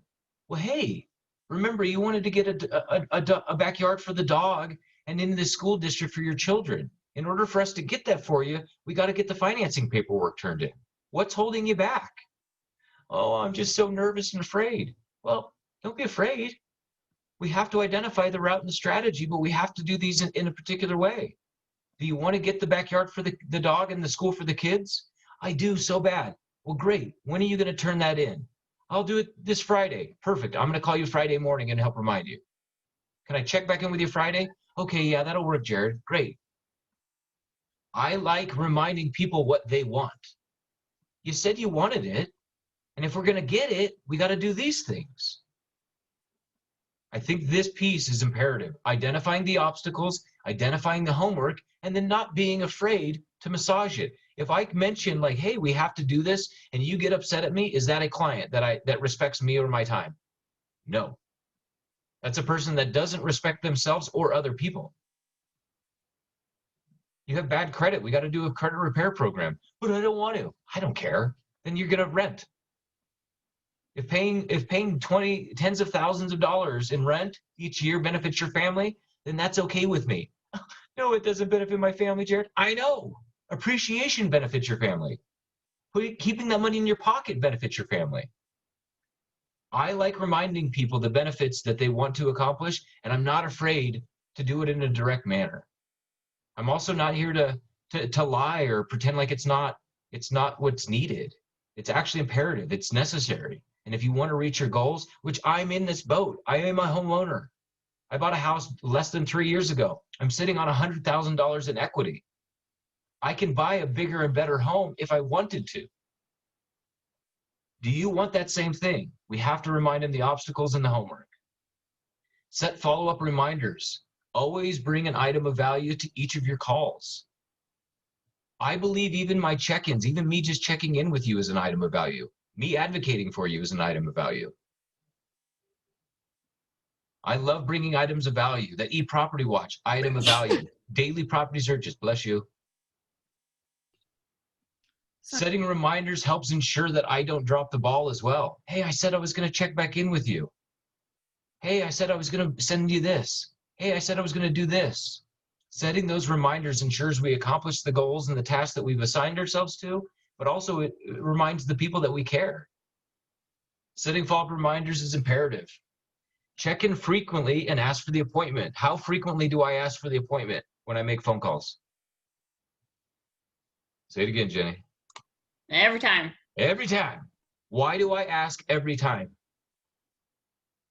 Has anybody ever dated before? Right? I don't know. It's been a while, right? But even when we want a date, can we get a date without asking for one? No. If I just sit there and I'm like, God, I hope somebody asks me out, well, what are the chances? Right? We have to be brave. We have to ask for the appointment. Hey, will you go out with me? No. Hey, will you go out with me? No. Hey, will you go out with me? Okay. Shit, I'm glad I asked. Right? It's a numbers game. We have to ask. If we don't ask, we won't get the date. If we don't ask, we won't get the appointment. Oh man, I hope somebody asks me to use them. No, they're not going to ask you. You ask them. Set an appointment with every conversation. Hey, it sounds like we've got homework and possible obstacles. Have you accomplished them? Well, I haven't done it yet. Well, what's needed? Let's go look at properties maybe. If I've never showed you properties, should I go show you properties to get you excited? Yes. If I've shown you properties and you've already getting excited and you know we can buy something and you won't do the homework, I'm not going to keep taking you out. We've already had the appointment. You know what I'm capable of. You know I can help you, and I've already had my appointment, but you now have to help yourself. Help me help you? Sure. But setting the appointment is imperative up front. It allows us to be face-to-face as well. Also, remembering we're in a different time. We can do virtual tours for people that are out of state. We can do virtual tours for people who are immobile. Hey, you just had foot surgery. Let me go tour these properties for you, and we can do it live over a Zoom conference. We can do it live over FaceTime. We can do it live over Facebook. Let me help you in the way that best helps you and not always what's the most convenient for me. Remember, I want the closing. I don't care how I get there, but I'm going to get there. Your agent lead capture mobile app. Here's the online training once again for that. If you're not using Sync as a lead capture opportunity and adding those names, emails, and phone numbers every time, we're losing every chance. Generating those leads, counting those leads, converting those leads is imperative. And if we're not actually adding them to the system, there's nothing to track, nothing to monitor, nothing to follow up with. We'll sit there and wonder like, dang it, didn't I get info from somebody? What piece of napkin did I write that on? Well, you lost the napkin, you washed it already. It's that little crumpled little nugget that ends up in your pocket after you dry it. Disgusting. Sorry. Here we go. Here's 75 lead sources to keep you working. Can we find 1, 2, 3, 4 of these to work each day, each month? It's the beginning of the year. Pick something from here. Start a podcast and share it. This is one step past blogging, right? What else do we got? Promote your self-branded website. Your sphere of influence and network. Past clients, referrals, follow-up is key. Online lead sources. There's 75 ways to win in here. You don't have to do them all. Pass out flyers in a parade. That's a pretty good one, right? Go to parade, just tossing shit, right? Everybody likes swag. Staple them to candy bars. I don't care, right? I think you have to find some way to generate leads. And if we're not working to generate leads, both passively and actively, we're missing every opportunity. I put this together to help us all identify what we could be doing something within somewhere to generate it. Brown bag cookies and treats for your neighborhood first responders. Why not? It gives you face-to-face, shares the item of value, and shows what you do for a living. I'd love to help you guys. I'm your local expert, right? These are people that have money and have qualifications and are able to buy. Me trying to pick up on my Lyft drivers, probably not my prime opportunity, right? You're lifting for a reason, right? And it's not a bad thing, but I also need people who can buy. I need to have people who are qualified to buy. Damien made a very good point. We have to have people who are capable of actual buying. Good morning, Mary.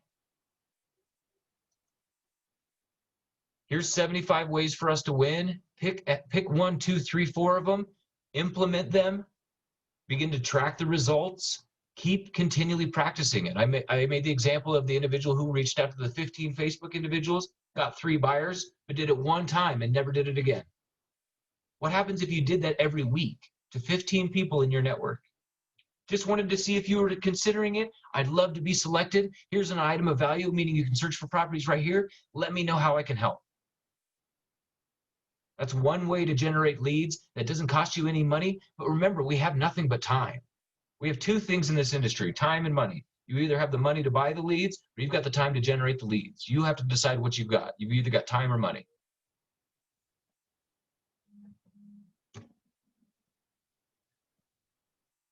What do we got here? We got 50 free places to market your business and your website.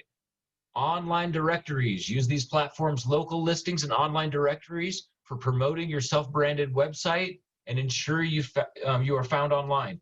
Google My Business, Bing. We've got, there's handfuls of these. The Yellow Pages, Angie's List, Yahoo Local, Better Business Bureau. All of these are free outlets for us to promote our business. If you use your self-branded URL, it also gives them a chance to come back to you as a specific lead. If you want to put my self-branded URL, you can, because I need leads.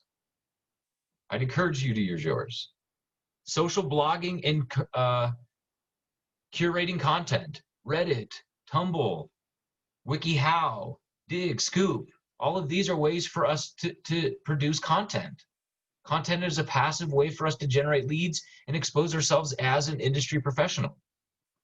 If I'm using CC as an example, and I do constant articles about ranches and the appreciation that we might be seeing, or horse properties and the historical value that they've always shared, ranch properties and the income potential from them, ranch properties, the elements to consider, septic and sewer, septic and wells, all of these elements that might be involved with our niches, right? Find and identify what it is that you're passionate about, identify ways that we can communicate it to the people that we want, but in a way that reminds them that we're the professional in the industry. I'm not a horse property expert because I want you to use me to train your horse. I'm a horse property expert because I know what's going on with the property and the real estate surrounding it. Be very specific and direct. Social media platforms. Social media platforms are free advertising sites for your business and will help build your brand and reach potential clients. You don't have to be on all of these, but be on a few of them and actively work them consistently. These are things we should be doing frequently. Here's classified ads and websites. Hosting to classified ad platforms will help generate backlists to your website and market your business to potential customers. Craigslist, Facebook Marketplace, Audible, Jibu, AdPost, all of these are places that we can be. I wrote this: let your clients find you everywhere. Do you believe our clients Google our names? Yeah, they do. I think when they Google our name and they find nothing, it doesn't help us. If they Google our name, I happen to have a pretty unique name, Jared Wempen. If you Googled it, I'm the only one, right? I have a benefit in that regard, right? But I think also at the same point, if they Google me and they find me everywhere and I'm participating, I'm doing blogging, I'm in directories, I have social media platforms, all of these elements help support and provide the validity that I need to my experience. I'm not just talking. You just now found out that all the talk that I shared with you is true. I think that this is why it's imperative this is passive marketing here. This is where we can't guarantee ourselves the leads, but it helps solidify our place in the industry. Use these two, the 75 lead sources and free marketing.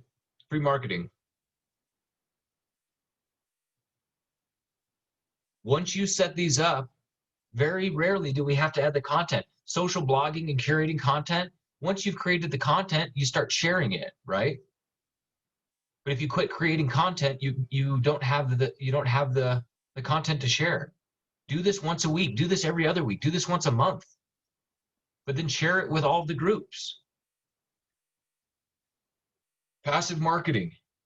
This is direct lead generation. Find ways to connect and find ways to expose yourself. Here's our last little pillar, follow-up prospecting and lead conversion. Follow-up prospecting and lead conversion. Here's the questions. Are we fighting for an appointment in every conversation? Remember the 3 appointment types. It becomes really easy to ask for an appointment when we realize there's only 3 of them. There's only 3 ways we can get together and meet. I'm either going to show you properties, I'm going to do a buyer's consultation, or I'm going to do a listing presentation. And am I doing it every time I make the phone call? Every time I'm face-to-face? Every time I see the opportunity? Every time I add your info to my lead generation system, am I asking for the appointment? Am I adding it and saying, well, hey, I'd just love to be an item of value? No, I want to take you out. I want the date. Will you date me? Ask for the date. You won't get the date if you don't ask for the date. I'm always fighting for the appointment in every conversation. Do you maintain a business pipeline, and how many clients are in it? Right? I'm going to pop out real quick. One of the most imperative and most important pieces right here is our business pipeline. This is what Sync is designed for. This is what helps us grow our database. If we look into our Launchpad, right here is one of my favorite pieces, and that's right here, potential income. This is potential income right here. As a group, we have $7.7 million in potential income, and it's broke up by names. We won't lose these people. These are the people we don't want to lose. These are the people that we're showing, the people that we have under contract, and the people that we've closed. Can we wake up on Monday and feel good about having a potential $6 million of income? I hope so. How does it feel when you wake up and you have $0 of potential income? It doesn't feel very good. There's no actual comfort from it. I think managing the database, adding the leads, following up, and ensuring that you're changing the categories and moving them down the line is what made me feel better about the business that I was growing or not growing. I also identified that I was growing it or not growing it.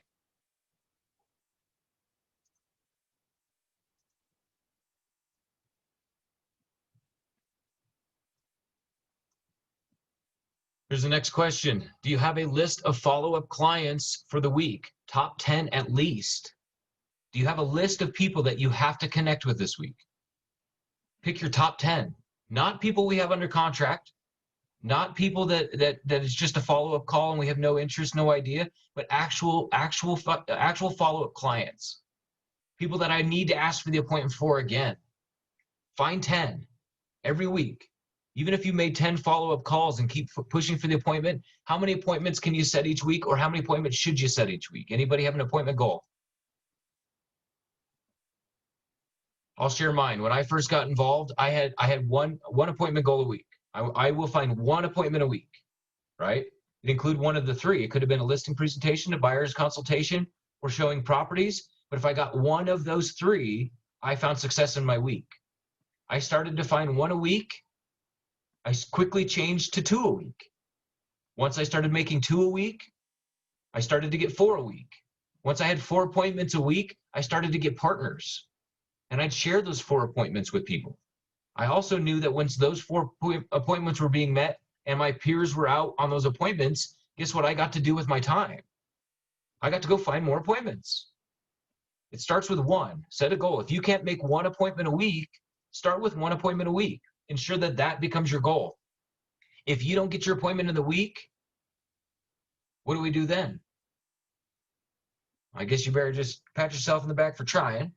Forgive yourself for not accomplishing, but try something a little deeper and a little heavier the next week. Increase the chances of you to win.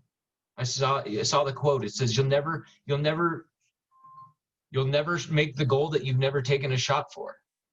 You know, if you want to score a goal, you got to take a shot. If you've never taken the shot, you're not ever going to find the appointment. Ask for the appointment every time. Here's the next question. What times are you dedicating to uninterrupted prospecting each day? Do you have dedicated prospecting time each day? I do. I did. I do. And I will. I also remember I set my very first part of my morning to do all my have-tos. I have to communicate with these people. Communication hot potato. If I throw it at you and you don't throw it back at me, guess what I don't have to do? Anything. I've already done my part. I think it's imperative that it's dedicated and uninterrupted. Dedicated and uninterrupted. Do I answer? We're on a meeting right now. Should I answer my phone calls? Should I respond to my text right now? No, I'm dedicated. This is uninterrupted. When I'm prospecting, if I get a phone call or I get an email, oh my gosh, the roof is on fire, the house is falling down, I don't care. I'm prospecting. When I'm done at lunch and it's 1 o'clock, I totally take care of your fire. But right now, I have dedicated time. I do not deviate and I will not waver from my dedication. Uninterrupted and dedicated time ensures that I find the results. Me distracting myself with your fires, your problems, and your concerns only distracts me from my priorities, my obligations, and my responsibility. I think this is imperative. What times are you dedicating to uninterrupted prospecting each day? When do you give up on a lead, and are you setting reminders for each lead? When do we give up on leads? Anybody? I said it earlier. I'll give up if you're racist and rude. Outside that, I won't give up. If you opt out of communication, I can't call you anyway. I can't email you anyway. I don't care. I didn't give up on you. You gave up on me. If I have a lead in my database and you've never opted out, you were never rude, never racist, and you never made me feel insignificant or devalued, I'm going to stick with you. I'm going to keep my follow-ups going. If you've never called me back, never responded to a text message or an email that I've sent you, am I upset about that? Yes or no? No. It just means you're not ready for me to help you yet. Kelly Sheets was a prime example of this. Out of the blue, answer my phone. Hello, this is Jared. How can I help? Oh, hey, Jared. This is Kelly Sheets. Thank you so much for staying in touch with me. I'm sorry I've never responded to you, but we really do need help now. We've never talked, but thanks for reaching out when you're ready. What can I do to help, Kelly? Well, here's what's going on. If somebody doesn't opt out or I don't force you out, I consider you opted in. I maintain my approach. I still follow up with you. I send my items of value. I call and leave my sweet little message. I'll tell you, me and my follow-up, I act like almost like I'm your grandson. Hey, it's Jared. Just wanted to check in. I'm sweet and nice. Call me. I want you to. Right? I paint a very beautiful picture, but I want you to call me. I want you to want me. Right? I think that that's imperative. Are we setting reminders and are we giving up on leads? Oh, yeah, hey, I'm calling. I've called you 3 times. You haven't called me back. Let me know if I should take you off my list. You know what I'm going to say? Take me off your list now. I think it's imperative. Don't give up. Maintain the composure. Maintain that professionalism. Be available. Be available when they're ready, not because you need it or want it. Work for them. Don't make them chase you. Don't let them conform to you. You work for them and conform to them. Do you have a daily and weekly prospecting plan, and does it include old leads? It better include old leads. I have leads in my database that have been there for years, 5 years, right? I literally, the phone call I just got, you guys will hear it, it was Ed and Bonnie. Ed and Bonnie I've been showing properties to for over 3 years, right? We've never bought one. I don't believe we ever will buy one, but they bake me cakes, and I bet and believe they will continue to feed me referrals. Right? I also have this cute little card. Bonnie gave me this. She loves bluebirds, right? But I've been helping them for 3 years, but that's part of the process. I committed to helping, and I also didn't give up on you. Part of my daily and weekly prospecting plan is maintaining the communication with my entire database, including the old leads that I have. If somebody's not searching for properties on our site, does that mean they aren't searching for properties? No. It just means they're not doing it on my site. They could be doing it on Zillow. They could be doing it on any other website. But if I'm the one following up with them, I sure hope I get picked.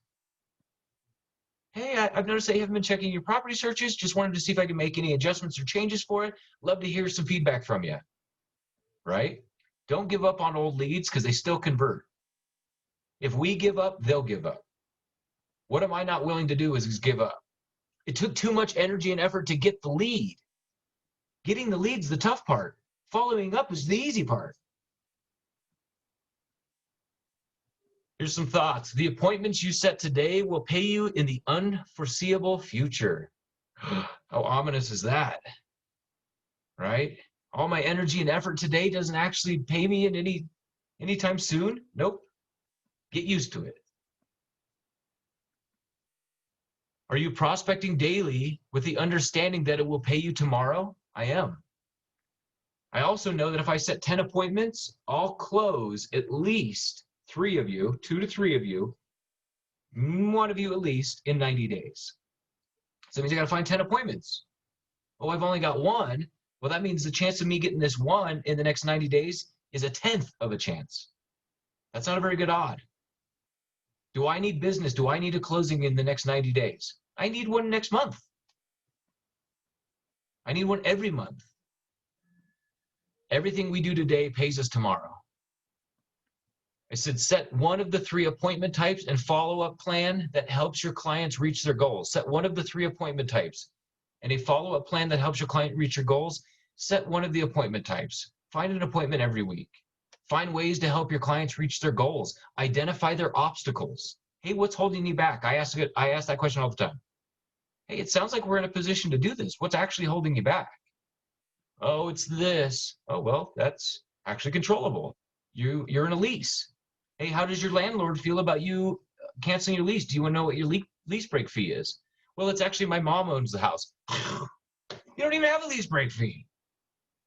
Well, would your mom be willing to let you out of your lease early? Absolutely, because she wants to sell this place. Crap, I got a buyer and a seller. I'm glad that I didn't stop the conversation when you said that you were in a lease. Let's get together. Let's go check out some properties just to see if you even like the houses that might be available. Your mom might even find herself selling the house earlier than she thought. Would you benefit from being in the house earlier? We totally would. Absolutely. Would you benefit from riding the appreciation that we're experiencing over the next 6 months as opposed to paying rent for the next 6 months? Absolutely. Well, let's just go look. I'm not saying it's possible, not saying you're going to find what you want, but at least I try. Fighting for the appointment, identifying what their goals are, and then not taking no for an answer and trying to find new routes is the way that I usually end up winning. Consider these things: pipeline stages, follow-up strategies, and conversion best practices. Pipeline stages: new lead, attempted contact, contacted, appointment set, showing properties, under contract and closed. It's a very linear experience. I get you as a new lead. I either talk to you or I don't talk to you. When I talk to you, it's either a good conversation or not. It either leads to me wanting an appointment or not wanting an appointment. It either leads to the appointment and me showing you properties, or it starts all over at the beginning where I have to maintain contact. Identify the strategies that help with a follow-up. What's next? What do I need to remember? Conversion best practices. What are conversion best practices? Really, it's just the follow-up plan. If you just maintain contact and a professional demeanor the entire way and a positive demeanor, is there something to be said about getting a client excited? Absolutely. If your client is excited, they're usually willing to move forward. If I make it daunting, annoying, and difficult, do they want to work with me or even participate? Never. So I think for me, it's about getting them excited. It's about having them want it. If they want it, we'll get it. Conversational scripting and pushing for the appointment. I think conversational scripting is more important than just doing role play and scripting. We'll go over it here in about 2 minutes, but I think being intelligent on the phone, and I also play this little conversation hot potato as well, and I'll show it to you here in about a minute, but I'm also pushing for the appointment the whole way, and I do suggestive appointments in a way that I usually get asked out, or I get asked for the appointment before I've ever asked for the appointment, and I say things like this: oh my gosh, Cece, it sounds like you want to be in Arvada. I absolutely love Arvada. I'd love to show you this neighborhood, right? Me saying, I want to show you something, or I want to be there with you. I'd love to share this with you. I'd love to get you here. I'd love to take you there. Implying that I'm already with you helps remind them. They're like, wow, I could do all this with you? Yeah. Hey, Jared, do you think we could go out and do that? What? Well, of course we can. Are you guys available this weekend? I'm pretty good at getting asked out, and that's because I'm pretty influential. I'm suggestive in my nature, right? I want you to ask me out, so I say subtle things that help paint a picture of us already being together, right? So I think it's me identifying, understanding not just what I want to accomplish, but creative ways in finding those solutions. If I have to ask every time, I'm going to get some no's. If I find creative ways for you to ask me, I'm going to get more dedication because you asked me at this point. I know you want it because you asked me. Well, Jared, can we actually do that? Of course we can. Let's do it this weekend. I'm very suggestive in my conversation. Daily and weekly prospecting schedule and pipeline saturation plan. I love that. Daily and weekly prospecting schedule. I'll share one with you. If you don't have a schedule, start making one. If you don't have a pipeline saturation plan, meaning you connect with everybody in your pipeline, make one. If you have one lead in your pipeline, it's pretty easy to follow up. If you've got 1,000 leads in your pipeline, it's a little bit more difficult to follow up. You better make a plan. We have an automated communication system, texts and emails that go out automatically without my need. If I've had many phone conversations with you and you get a text from me, is it offensive or is it alarming? Never. It's usually just supportive. Hey, just wanted to check in. Has anything changed since we talked? Let me know if I can help. Hey, how's your summer going? Wanted to see if I could adjust your search. I think that you have to have a plan to connect with every lead in your database, and it should start with you. There's no better opportunity than making the phone call. If you think you're going to get away with email jams, oh my gosh, I'm just going to email everybody. Nobody wants an email. There's no personal inflection from an email. There's no connection in emails. And if you only email me and you won't talk to me, I loosely even care about the interaction. I want to talk to people. I want people to talk to me. I think that it's imperative that you have that saturation plan.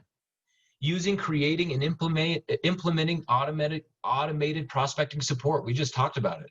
If I've got 1,000 leads in my database, I have to have automated prospecting support. I got to send out those automated text messages. And I like sending them out every 23 to 39 days, which is relatively every 3 weeks. If I send out an automated text message every roughly 3 weeks, and the reason I don't do it exactly 3 weeks is because I don't want them to know it's automated. I want them to believe it's organic. If I send it out every 3 weeks-ish, not enough has changed in your life that I didn't miss something. And if I wait longer than a month, usually things change in your life and I might have missed the chance. So my little sweet hot button is about every 3 weeks with that automated plan, but that's only if I have so many leads that I can't maintain it. Most of us don't have that many leads. If I've got 500 leads, broke up into 5 weeks, broke up into 4 weeks, that's not all that many phone calls a week. That's about 100 phone calls in a week to make sure that you touched everybody. 100 phone calls in a week is 20 a day. Can you not make 20 phone calls in a day? Fuck, I hope you can make 20 phone calls in an hour. What's the percentage of people picking up? 20% of the time they'll pick up. 80% of the time it's just a voicemail. Hey, it's Jared, just checking back in. Wanted to see if anything changed since the last time we talked. How's your summer going? Hey, wanted to check in. How's the kids going with the remote learning? Love to see if I can make adjustments to your search. Let's get out this weekend. It's a beautiful weekend to see properties.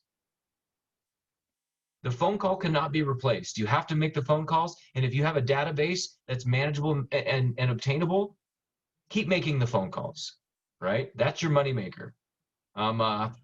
If Whit was on this call, I'd call her out. You know, 67% of her business is coming from lead conversion, which means she's still getting her referrals. But guess who's her new advocates for this next year? All those conversions. How did she get the conversions? She initiated it and she follows up relentlessly to her entire database. She dedicates every morning. Does she even use peak hours? No, she dedicates her morning to it. If you're not dedicating your mornings to making the phone calls, not dedicating your time to making the phone calls, you're not participating in Thursday Night Lives with Jenny, I think then you're definitely missing the opportunity. Consider these things. Here's what I wrote is the number of leads you have means nothing if you have no follow-up plan. Take charge of your business and control of your income through your follow-up strategy. Damien said it. He's got 10 people that he needs to have in his car or in his exclusive right to feel comfortable. And he knows that there's going to be fallout and that he's only going to close a percentage of them. And not only that, Ed and Bonnie, I've been helping. They're one of my 10, but I've been doing it for 3 years. Does it mean it'll ever fruition? I don't get to pick it. They do. It's imperative that we have it. My closing for January, Dana, who was a sign call 2.5 years ago, she was one of my 10, but I didn't get to pick it. I spent almost 3 years with them helping improve their house, helping them get it market ready. to where when it was market ready and they identified the property they wanted, we turned on the switch. I also was in a competing situation where they're contingent. I had to compete against four other offers, and we got picked being contingent. How did that happen? Because I'm pretty good at my job. I communicate very well, right? I make the other agents my best friend. I include elements that are attractive. I make everything seem perfect. But it took me 2.5 years with one client even to get into a position to close them in January. But they're one of my 10. But it took 2.5 years. Ed and Bonnie just called me, one of my 10. We have to work on the follow-up plan and have a strategy to convert. Let's see what we got. Hey, Jerry, can I interject quickly? I'm ready. Back at the previous company, you gave me that Excel spreadsheet. Now that was back in 2017. That's where you enter your basically anybody I'm talking to, and then the ones that I'm in the car with, they're under contract and then closed. Then you can calculate. You did all those formulas, so it makes it super easy for a layman person like me who does not understand Excel. I would highly recommend every agent reach out to you and get that from you, because amongst many things, the biggest thing it does is you can see who you are talking to. You can plug in when they're expected to close. Are they going to close in 2021? Are they going to potentially close in 2022? What price are they looking at? You can plug in the commission, 2.8%, or you're going to list it for, 2%. You get a very good overview of where your book of business is and where your commissions are coming from. And I think sometimes we lose how productive we're actually being because we don't have it down in front of us. You have like John over there and Mary over there, and right, everything's like on pieces of paper. Right. And you don't feel productive. Having it in front of you and seeing, shoot, I got 3 people in the car and that's going to be like $30,000 in commissions. It motivates you. Or I got no one in the car and I got 0 commissions. Motivates you. Well, it should motivate you. It better motivate you. Right. So I highly, and if anybody wants to call me, I'm happy to go through that Excel spreadsheet. I can go back to 2017 and see the name, the date, the amount, buyer, seller, lead, personal, any information you want me to pull up all the way back to 2017. Good years, bad years, good months, bad months. So it's been an invaluable tool for me on many, many levels, which I'm happy to go into much more detail about. So somebody wants, I'm not going to take up any more time. I just highly recommend it. Here's some big points that Damien's bringing up, though. Damien has a list of every client he's helped over how many years now. That's what helps build his database. That's what helps build that follow-up plan and that referral network. When he's sending out his postcards and his boomerang and everything else, where does he go? He goes to that list. You don't have to think about it. You don't have to search for it. You have your list. You've grown it. But he's also talking about the bigger piece. Who are the people that I've added to my pipeline, the people that are in my car that I can't forget? We asked this question right here is when do you give up on a lead? You usually give up on a lead is when you forgot about them. Damien's talking about a practice that includes you not giving up and not forgetting. If you keep it on a list in front of you, you won't lose it, you won't forget it, and you don't lose the napkin in your pocket. So great point. Thank you, Damien. Here's kind of where I'm at. Sync basics. This is something that we need to be very familiar with inside of Sync. Each of these is an element of training that you should feel confident in. If you don't feel confident in it, Jenny's going to be spending some time doing some training with people. We're going to probably put it together, not this week, not this next week, but then the following week is doing a Sync training. We're going to go over all of these in detail. But this is you managing your database, ensuring that you have a plan, ensuring that you know confidently how to work it each day and each week. Jenny, how frequently are you in your Sync account? Daily, weekly, monthly? Pretty much daily, but it's almost like from 7 o'clock in the morning to 9 at night, constantly. So, I mean, it's got to be an active part of your business. Actually knowing how to utilize it and work it is where you're going to see the actual conversion results. Here's where I was talking conversational, intelligence or conversational conversion. This right here, I put together from from me not needing, is there one conversation to have with every client? No. There's literally infinite number of ways to have conversations with our client.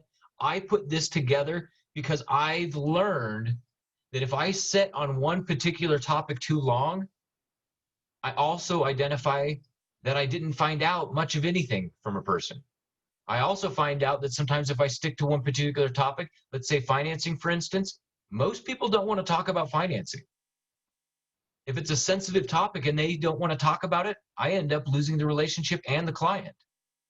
So I use this to help fuel a conversation. And I'll give you the example is I might start out by, hey, well, what's important to you at home, Cece? Oh, well, we're looking for a horse property. We have a few horses right now and it's just a little too small. Oh my gosh, that sounds great.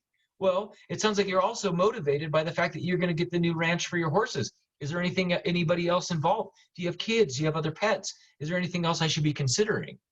Right? Well, hey, what locations are you considering for this new ranch? Okay, great. Well, what's your time frame? Is this something that you need immediately? There's something that we're taking time? Okay, wonderful. Well, hey, here's a question I like asking. Are you paying cash or are you considering financing? I ask the question, are you paying cash or considering financing? And I use that specific verbiage because a cash buyer, if I say, are you paying cash or considering financing? A cash buyer says, oh my gosh, you know people like me. Good. Yes, I am a cash buyer. Oh, no, we're not cash. We're considering financing, right? It's a safe little out, right? Great. Do I sit there and harp on their financing? I do not at the time. I move to another question. Well, hey, well, what's a comfortable monthly payment for you? What price are you guys considering? Me jumping around this, well, hey, are you currently working with another agent? I can ask any one of these questions in these categories, and I can usually do it within 3 minutes. Within 3 to 5 minutes, I have one question answered from each of these categories, and I know whether or not you have an agent. I know your financing situation. I know the location you want, the features you want, what's motivating you, your time frame, and your price point. I get to push for the appointment. And I can do it in 3 to 5 minutes. And usually by the end of the call, somebody gets done with the call, they're like, how the crap did I just give them all that information? Well, because you didn't realize I'm jumping around, right? I also ask a lot of these questions so you don't get stuck on one of these negative elements, right? Sometimes the motivation to get a house, you're getting a divorce. Do you want to keep talking about the divorce? No. Let's talk about the location and the dream and the future, though. What do you want it to look like? What do you want to feel like? What's the timing for this? I ask this in a bouncing way because I don't want to overwhelm you, and I also realize that most people can't keep up with realizing what I'm doing. And then by the end of the conversation, I know enough to know whether or not I can help them. Oh, you don't have a job. You don't even live in the state. You got a husband that won't move. Right, like I've had enough. Great, this was great talking to you. Can I check back in with you infrequently? I don't say that. But I do preserve my time. I do identify how I can help. Remember, I do identify the obstacles in the homework. Oh my gosh, you've got a cattle farm in Ohio that you've been there for 45 years and your husband grew up there. What are the chances? Hey, have you ever visited Colorado? No, but it looks so great. Mary Beth, I'll talk to you later. Let me set the property search for you, right? I don't spend my time with people that necessarily aren't going to fruition for me, right? And it's not that I'm rude or don't care. It's that I don't have the time. What's one thing I can't make more of? Time. What's the one thing I preserve the most? My time. What do I need more than time? Money. How am I going to get to the money? I got to set appointments. I can't talk to somebody where the appointment's not there. If the appointment's there and I can smell it, I'll give you more time. If you're not willing to do the work and you're not willing to give me the information, I'll wait till you're ready and I'll move on to the next one. Use this to identify where your people are at. Use this to ask intelligent questions. Use this to have that full scope of understanding. Do I ask one question and give up? I'll usually ask one question. I'll reiterate what you say, and I'll ask another one. Well, it sounds like you want to be in Arvada, right? Why are you picking Arvada, and is there any other surrounding areas that might be included in that? So I do dive in a little bit deeper, But I remember that if there's sensitivities and I can hear a little bit of trepidation in your lack of interest in going down that route, I'll just jump to another one then. Oh, wait, you're kind of fading from it. Okay, go to the next question, right? Who leads the conversation is the one that's asking the questions, not the one talking. I end up leading conversations because I ask questions. It also leads them to believe that I actually care. And when I reiterate and reaffirm what they're saying to me, oh my gosh, it sounds like you want to be here. Sounds like you want to be there. Sounds like you want to do it because of this. It reminds them that I care and that I actually heard them. And it also, if I say the wrong thing, well, it sounds like you want to be here. No, I meant I don't want to be there. I'm glad I reaffirmed it with you. I was totally off. I'm glad that I reaffirmed it. Okay, it sounds like you want this now. Me using this intelligently is what helps me find appointments. Me fighting for the appointment every time and doing it in a subtle way. Oh my gosh, I can't wait to show you that area. Oh my gosh, I'd love to be picked as your agent. Oh my gosh, I can totally help line you up with down payment assistance if you need it. Oh my gosh, that's a wonderful motivation. I knew that that was a big kicker when I was involved, right? Timing, oh my gosh, I'd love to help you out. It sounds like we're in a position where we need to get some answers for you immediately. Can I start working? I am with them every step of the way, and usually they ask for more of me before I have to ask and push more from them. Here's a little note that I put, as I said, be genuinely curious and authentic in your nature. Wow, how exciting. Tell me more. I'm curious. Can you elaborate? Does that make sense? If we're authentic and genuine, how do people usually show up is in that same light. They start to share things a little bit more honestly, a little bit more genuinely, a little bit more sincere. They say things like, Jared, I don't want to waste your time. Here's what's going on. I love it when they say that to me, because then you're not. Now I know you respect my time and you're giving me the truth. Okay, I don't want to waste your time. My sister's an agent. I'm going to use her. Hey, that's all right. Can I be additional layer of service? I know my own brother didn't use me. Right? I'll still fight for the business. I want business from everybody. I like using this to help keep myself going and keep the conversation on track, but also by the end of it, and I've asked one of these of all questions, I know I've kind of got a full understanding of what's taking place here. I can get off the phone, add my notes of detail, right? I usually don't get off the phone without giving a little bit of homework or identifying the obstacles that are holding them back, and then I feel a little bit better about my follow-up calls anyway. Here's some intros and some voicemails. Does anybody remember what the odds of us getting the voicemail to having the connection? What's the percentage of voicemails we leave? Out of 100, what's the percentage of voicemails? 80% of the time you're gonna leave a voicemail, which means 20% of the time you're actually going to get connected. Voicemails are imperative. They should be reflective to the same conversation you wanted to have, and your voicemail should be reflected in a text message as well. Hey, just left you a voicemail. Love to set a property search for you. Hey, you just left a voicemail. Would love to get you out this weekend. Why do we leave a voicemail and a text message, Jenny? To reiterate the same thing over and over, but you might have one person that doesn't really do text messaging, like Robert Parkhurst. Right. So he couldn't reply to it anyway, let alone figure out how to look at it. Read it, he right? might figure out how to listen to a voicemail. Right. So I think it's imperative you allow your client to dictate their avenue of communication.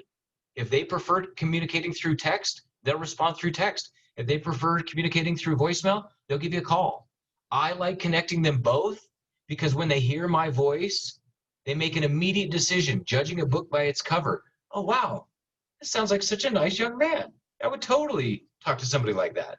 And then they get the text message, they're like, oh my gosh, he's a sweet guy, sent me a message. Hey, here's what's going on. I usually get a response because they hear my voice and hear that I'm the type of person they want to help them. You have to do both, so that way you have an increased chance of winning. Here's where I did client responses turn into simple rebuttals. I like taking everybody has an objection in the initial contact. When I make my first call, hey, wanted to check in, see how things are going. What areas are interest to you? Oh, we're just looking. Great. What areas are you considering? What areas are you looking for? Right? This isn't a good time. Oh, is there a better time? Oh, I'm busy right now. Oh, I apologize. Can I call you at a different time? Oh, we're not moving. Oh, okay, most people I help are just investigating the real estate process. What's important to you? We're just curious. Okay, what did you think of the information that you found? or we're a long ways out. I completely understand. Most of the clients I help are 1 to 2 years out. What's your time frame for a new home? Every objection has a simple rebuttal, and it's just affirming what they said. You don't have time? Well, when do you have time? This isn't the right time. When is a better time? I'm not seeing anything I like. What is it that you want to see? Whatever they say to you, turn it back into a statement and a question. Well, that's interesting. Interesting that you just said that. Well, what do you want? I find it very easy to listen and then turn it into a question. And every time I listen and turn it into a question, they immediately disarm themselves. They're like, this is a guy that just wants to help. I say this too. I say, hey, it's Jared. Wanted to see what I could do to help. We don't want any. Oh, well, ma'am, I have nothing to sell and only service to offer. How can I help you? We don't want any. I'm not selling anything. I just want to help you. Right? We don't want any. You didn't even hear what I said. Right? I have nothing to sell and only service to offer. How can I help you, ma'am? You signed up on my site looking for properties. What's important to you in a home? Oh, this is a nice guy that actually wants to help. Yeah. If I help you, guess what I get? I get a closing. What do I want? I want the closing. I want to help you. I genuinely want to help you. And if you let me help you, I get what I want and you get what you want. I think using these to help stay in the conversation and not get out of it too soon is where you separate yourself in conversion. Daily prospecting follow-up checklist. This is activities that we should be doing each day. Check in with your showings and appointment category leads. When do I do this on my checklist? What times a day do I check in with my showings and appointment category leads? Jenny, when? I do mine every morning when I wake up. That's exactly what I've been sharing. Every morning, first thing in the morning when I wake up, it's the very first thing I do because I want you to think that I thought of you first thing. And when I check in with you in the afternoon, it seems like I thought about you all day long. If I knock these out first thing in the morning, this is my cream of my crop, I already know I'm doing the right things. If they call me at 11 o'clock in the middle of my dedicated prospecting time, is it a fire alarm? Do I need to pick it up? Nope. Not only that, when you leave me a voicemail and I listen to the voicemail, I then get to follow up with the item you wanted anyway, as opposed to answering, getting more work, and I got to solve the problem still. So don't answer your phone. Dedicate the time. Follow back up with the item that they wanted and needed, and then you're the savior as opposed to the fetching boy or girl. Second, I said capture 5 new leads, names, email, phone numbers. This is what counts. Should we be working to find 5 new leads a day? I hope so. Even if you found 1, you found 5 in a week. If you find 5 in a day, you found 25 in a week. Set a goal to at least find 5. Maybe you find 1, pat yourself on the back. It's better than none. How many weeks do we go by with none? Those zeros equal the same number of closings we're going to find. It says call all new leads today. 2 calls first day. If no answer, call in the first day. If not answer, leave a voicemail on the second call. Why do we leave a voicemail on the second call of the same day and not on the first call? What do you got, Jenny? Why do we leave a voicemail on the second call and not the first one? So when you do your first call, you're basically just getting your phone number in their phone. So when you call back later on the afternoon, they're like, hey, wait, this person called me earlier. It must be important, and they'll actually pick up. There you go. We're increasing the chances that we have to actually catch them on the phone. Do I want to leave another voicemail? Yes or no? No. Do I want to talk to you and ask all these questions? Yes. Because if I ask these questions, I understand what's going on. It's imperative that we make the calls to new leads and leave the voicemail on the second attempt. Can I call more than twice? Sure. Call, no answer at 9 a.m. Fine. Call at noon, no answer, no voicemail. Call at 5 in the evening and they pick up finally. They're like, who is this?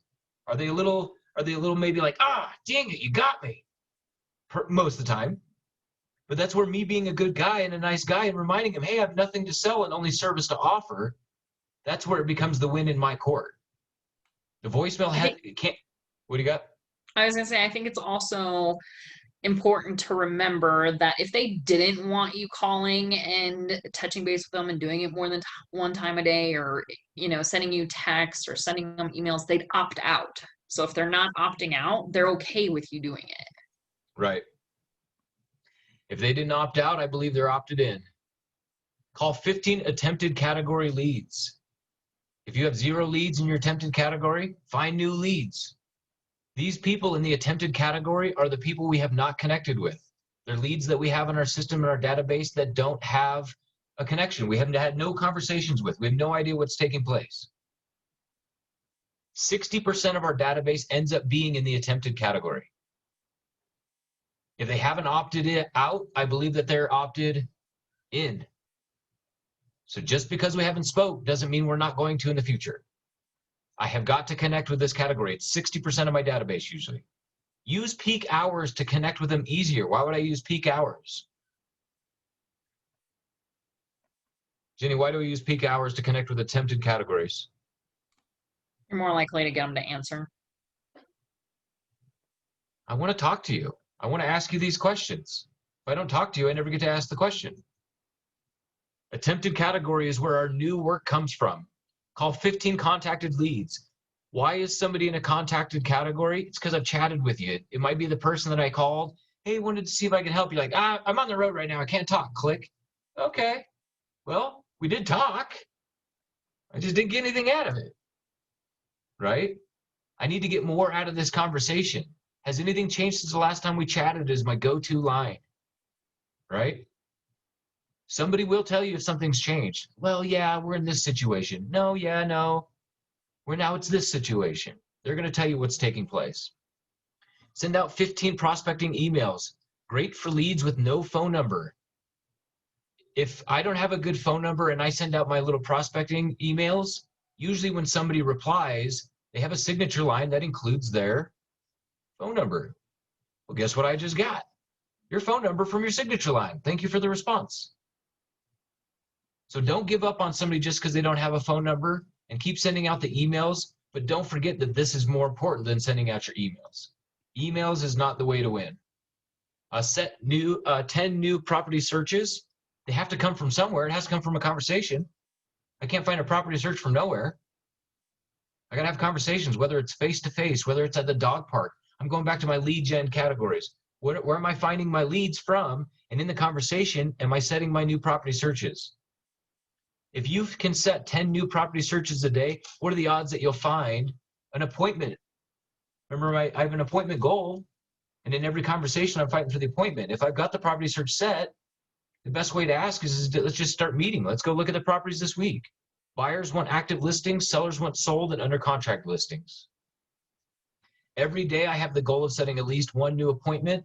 Set showing appointments, buyers consultations, a listing presentation to grow your business. Every day, I want to find a new appointment. If I've set 10 new searches, I should definitely be able to find the one new property. If I set 10 searches and I got no appointments, what's the gap? What usually happened if I have 10 searches and no appointments? What did I miss? What did I miss, Jenny? Asking for the appointment. Duh. Duh. Hey, can I set a property search for you? Great, I'm going to set that up. Bye. Click. That was a waste of fucking time. No. Hey, can I set the search and can we go look this weekend? Are you guys available Saturday or Sunday? Ask for the appointment. Don't waste your time. I'm not a property search setter. That's not my job. I'm a consultant. I meet people, help them through the process. I can set a search for you so you can start seeing what you want, but let's meet face to face. Let me help you. You have to ask for the appointment. Every day we should try and work towards setting properties, showing properties to clients. Showing properties is the easiest way to get your clients excited about the process. If I have somebody that says, oh, I got to go out of this, I'll be honest with you. One of my favorite excuses from everybody is like, oh, I'd love to do that, but I'm showing properties. Are you? Are you really showing properties that frequently? I doubt it. I doubt it. You're usually making up the excuse because you don't want to do any of the activities, whether it's training, whether it's prospecting, whether it's any of it, right? None of us are that busy, I promise. Some of us might be, but most of us are not. There's more than enough time in a day for us to accomplish all of these objectives. Every day we should be shooting to write an offer. If I'm fighting for showing properties and fighting for appointments, they should lead at some point me writing offers. We won't land every contract, and sometimes losing a contract motivates your client to take action. I 100% agree with this. Hey, here's where we need to be at. What do you think? Oh, I won't go that high. Sure. Well, what are the chances we're going to get it? Slim to none. Oh my gosh, Jared, we didn't get it. I told you. Next time, we just need to be a little bit more prepared. And usually the next time they're like, okay, give it all, Jared. We want this one. I bet you do. You've already lost a couple. Securing new contracts. You should know if you are winning a new contract, and if you don't, you're not going to win. Does that make sense? If I call my listing agent and I don't know what's going on, and I know there's multiple offers, and I don't know that I'm number one, I can guarantee I'm probably number something, right?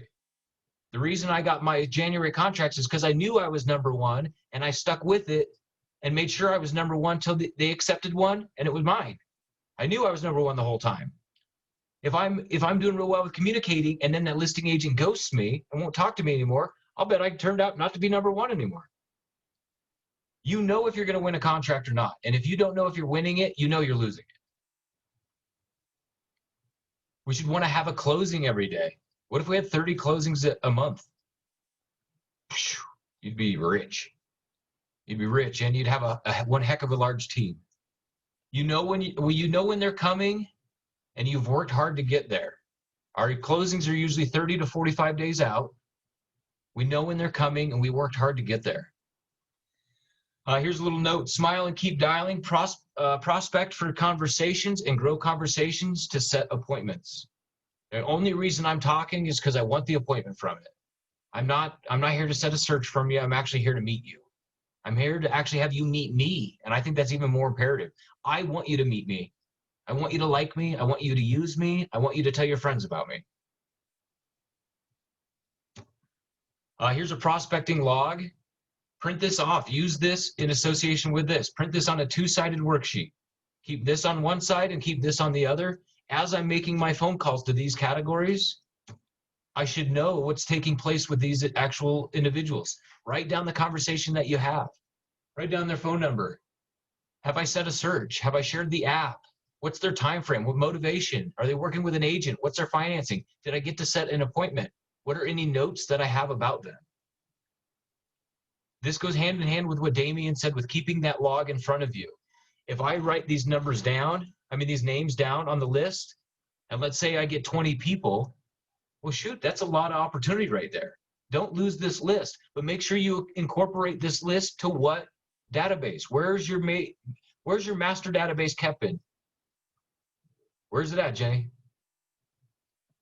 Sync. If it's not in sync, it doesn't exist. If it's not in sync, it doesn't count, right? So use this log to ensure that it's part of your sync account. But use this log as well if you like having it in front of you on a piece of paper. If you like tracking the number of calls that you've made, the number of texts and emails that you've sent. But it also helps you identify, well, if I talked to Cece today, here's her phone number, I set her search, I shared the app, don't know her time frame, don't know motivation, don't know existing agent, I know where to pick this up next time. Hey, Cece, checking back in. I got your property search set. What do you think of the properties I'm sending? Oh, they're pretty good. Great. Well, hey, I actually don't know what your time framing is. Hey, what's really motivating you guys to get this? I didn't even know. Are you guys actually working with somebody yet? It helps us pick up the conversation where we left off, and it helps us answer the big questions that we haven't received. Use this if you like having this in front of you. Use this to track the conversations. 80% of them will be voicemail. 20% of the time, they'll end up on this list. Sometimes I might scratch you off the list. Okay. What up? Little kids are here. What's that? Oh! Okay, a little bit. I think this is a great way to add people to your database, but identify where you left off in the conversation. Do we agree? When I check back in with you, this is where I can add the elements that I've missed, right? Use these two daily. Print off one of these. If I can get 20 conversations in a day, did I win? Yes. If I got 20 conversations in a week, you'll win. If you get 0 names on this list week after week, you have no chance of winning. This will help you not lose track. This will help keep pieces of paper, put it 3-ring binder them and put them in a binder if you need, right? This is not your bar napkin anymore. This is an actual prospecting log. This is what's going to help you grow your business. Here we go, last little part. Or is there any questions about this? Anybody? I think this needs to be the most important part of your business. This needs to be dedicated and uninterrupted time. Whitney has 67% of her business coming from lead conversion, and it's because she's doing these things daily. It's because she knows who she's talking to, how far she's gotten through the process, and what's next in each of the scenarios. Here we go, success or failure, it's all up to us, right? Do we want to use the word failure? It's a little heavy. I think it should be. This is a responsibility and an obligation. Is it an option for me to wake up and take care of my family and my life and my day? No. It's actually my duty, my responsibility, and not only that, it should be welcomed. I should feel good about it. I should take pride in it. The same reason I make my bed is the same reason I show up to my business, right? Why other agents fail? They won't prospect. Why other agents fail? They won't follow up. Why other agents fail is they won't follow through. I think this is one of the biggest pieces that I've always remembered, and this goes back to dedication. If I say I'm going to help you, hey, wanted to see if I can help, did I say, hey, what's your price point so I can see if I want to help? No. I asked if I could help. You saying I can help means that I needed to step up and actually follow through with what I've committed to. Following through includes follow up. Can we agree? If I start the conversation and I don't follow up, is that me following through? No. So follow up is a huge part of follow through. Why other agents fail? They won't recover from adversity. If I'm doing my uninterrupted, my dedicated time, and my first phone call is a turd nugget that's being mean, racist, and rude, and I can't overcome that adversity and I decide not to make calls the rest of the day, who changed my life, me or that person? That person dictated the rest of my day. Me not overcoming that adversity is what will keep me from succeeding. I think overcoming adversity is a huge part of success. Why other agents fail? They won't reach their smallest goals. One of my smallest goals, how about waking up, right? How about being motivated to go grab that cup of coffee? Being motivated to make those first initial contacts and emails for my day. Making my uninterrupted, dedicated time. Smallest goals. This is easy. Dedicate time. It's a small goal. Uninterrupted, dedicated time. Don't answer the phone. Don't answer emails. Don't bounce around. Just dedicate the time. Smallest goals equal the biggest wins. Most agents fail because they won't make corrections and adjustments. Are you willing to make corrections and adjustments? If you get off a phone call and you know that somebody threw an objection out there and you're like, oh, sorry, man, bye, click, and you hung up, dang it. Don't let that be the defining moment for the next objection you receive, because you're going to get one on every phone call. You have to make corrections and adjustments. Other agents fail because they won't challenge themselves to grow. When you do something, are you analyzing what you did, how you do it, and what you could do differently? And if you're not, that's usually why you're continuing to see maybe the results that you don't want to see. Sometimes the results you don't want to see includes nothing. I've got more nothing from my day. Won't utilize and establish a team. Won't utilize and establish a team within our industry. Our team includes title companies, lenders, peers, supervisors, managers, everybody. Our team can include everybody. Our team includes marketing specialists. Our team includes lead generation companies. This team helps establish our business. It's not just actually up to us. It's up to us to orchestrate and design it. Why other agents fail is they won't be self-motivated. They won't be self-motivated. Does it feel like I have conviction and I have passion in my life? Because I do. I literally wake up every morning excited for my day, but that's because I knew it was coming. I planned it yesterday, right? I already knew it was coming, right? Not only that, I'm excited for the results that I'm going to see from the activities I know I'm going to do. They won't be self-motivated. They'll be self-doubting. I think that that's where we have to change our life. Is there something we need to work on personally to help ourselves grow professionally? If I'm not feeling self-motivated, it's usually a personal hiccup. There's something that's anchoring me within my own self, inhibiting my professional growth. Personal growth equates to professional growth. Last one is the biggest one. Why other agents fail? They won't take action. I'll do it tomorrow. Oh, I'll do it next week. Oh, I'm gonna go through all those 50 free places to market myself. I'll do it another day. I'm gonna catch up on Vikings, today. It feels better. I'm gonna watch Total Bellas. No, I'm not. I'm gonna do it after I accomplish my task. I'm gonna take action. I'm gonna pat myself on the back for the things that I found. And then when I get to sit down and relax, it's genuine. It feels good. It's like working out. Working out's not fun. Does anybody enjoy going to the gym besides a gym rat? No. Right? I like going to the gym for how I feel after the gym. Right? I think that that's where you need to find the reward after the actual task and action. You get to set in it once it's accomplished. I have this thing, it's called call reluctance. Does anybody know what it is? It's my own fear and my own trepidation and my own hesitation to take action in the elements that I know produce results. Me taking action and overcoming those fears is really genuinely how I grow as a person, how I find satisfaction as an individual. Me not taking action is how I end up not becoming less motivated, less fulfilled, less focused. This is why most agents fail. If we were to think about it on the other side, and this should be your mantra. It should be you should print this off, write this out, put this on your mirror. Make a note for yourself, set an alarm every morning and read this to yourself. I will prospect. I will follow up. I will follow through. I will recover from adversity. I will reach the smallest of goals that I have set for my day.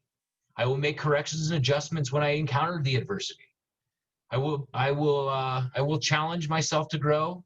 I will utilize and establish the team that is around me to help myself grow. I am self-motivated, and I plan to take action today and track the results. I think the most simple and the most basic things help produce the biggest results. Did I get here, where I'm at today by not taking action? No. Did I get here by not being motivated? No. Did I not take advantage of my team? No. Did I not challenge myself? No. Did I not correct and adjust? No. Did I accomplish my small goals? No. I accomplished my big ones and my small ones. All of these things I'm willing to do each day for myself, but it's also because I remind myself this. I think you guys just saw a little Aspen come in. I ask myself each day, is my activity something that they would be proud of? And if they wouldn't be proud of my activities and my actions, should I be proud of them, right? Happy hour at 3, sure, if I set some appointments. But if I'm not taking action and actually producing the results, I think that I have to ask myself, am I proud of myself? And are the people around me, the people in my life that are valuable and important to me, would they be proud of me? And I think that helps motivate me. It helps keep enough in me. I'm not mad at myself, but I'm usually hard enough on myself that I just get it done. Here we go. Last little one. I think this is where you can kind of analyze your own activities, your own interests, your own routes. What have you accomplished? What do you plan to accomplish? And what would you like to accomplish in each of these 4 pillars that we've discussed? We all want to see something different in our business. And if we don't want to see something different, there's something consistent that we just need to remind ourselves. What are some of the proficiencies and activities we want to start incorporating? How are we going to work our referral network and sphere of influence? What we've done, what we've accomplished, and what we want to do. Where's our lead gen and marketing exposure coming from? Daily, weekly, monthly. What have I done? What do I want? Where am I going to go? And then what's my follow-up and lead conversion plan? Use this, I think, every Monday. And not even that. I think you should probably use this on Friday and create a plan for yourself by Monday. If I have this done on Friday and it's sitting there for me on Monday, I have stuff to do. This motivates me. I now gave myself an objective. Print this off and do it every Friday. Set yourself up for a successful week. I usually have my appointment set for the weekend. Where to focus your time, money, and activities. It's really in these 4 elements. Don't complicate it. Don't make it difficult. Set your week up the previous week. Set your day up the previous day. I think if we do that and we remind ourselves the things that keep us involved and active and participating, the things that actually make us successful, I mean, it becomes unavoidable. Lead conversion is a statistic, right? If I never ask for an appointment, what are the chances I'll get an appointment? Slim to none, right? If I ask for every appointment, every time I have an interaction, am I going to get the appointment? Yes, I am. It's unavoidable. And if I'm not getting the appointment I'm asking for it, it's probably the way that I'm asking for it. Was this helpful? Does it keep it a little easier for us to remember? Anybody have any ahas, anything they learned or anything they want to share? No, well, for me, being a new agent and being new to the company here, so I really enjoyed this session we did last month, and this is like the second one I've listened to, and I find it's getting a little clearer in my head and a little less intimidating, and more I'm sort of getting more enthusiasm for it. So I am pretty self-motivated, but all these ideas and tips and actual pathways to getting this done it's very helpful for me. I think just slowing down and how do you eat an elephant is one bite at a time. Mm-hmm. This is stuff that I've put together over the last decade. So this isn't, I didn't wake up and have an aha and type this out. These are all elements that I've been working with and incorporating and actually participating and helping. Mary Mack and I, Akila, Damien, we've all been working together forever. This is stuff that we've all, I think, been incorporating into our business for a long time. Being new, remembering that it really is only 4 elements that we really need to be participating in makes it a little bit easier to understand. So thank you for that, Cece. And it's really great to be able to benefit from people that have started out, gone through the process, and are there. So I think it would be foolish not to actually incorporate what we're learning because you guys are there. Yeah, we got to stay here though. If we give up on these elements too, where does our business go? Yeah, it doesn't go anywhere. We have no business. So this is an industry where we have to fight every day. It doesn't show up. It isn't inherent. It's not deserved. Nobody owes us anything. If anybody owes something to us, it's ourselves. We owe it to ourselves to do these things. Well, that's all I got, guys. Any questions, thoughts, comments, concerns, wishes, hopes, desires? No? Thank you very much for all this. This is incredible. Well, we're glad to have you, Deb. We're super excited. If you need anything, reach out to me. Anybody, if you guys need anything, let me know. Love having you guys on. Reach out with questions, but enjoy your week. Start making it happen. We have peak day for contact is today. Start this afternoon with making your phone calls. Thank you, Jared. That was really useful information. Thank you, Akila. Thanks, guys. Thanks, Jared. Thank you. Okay, bye.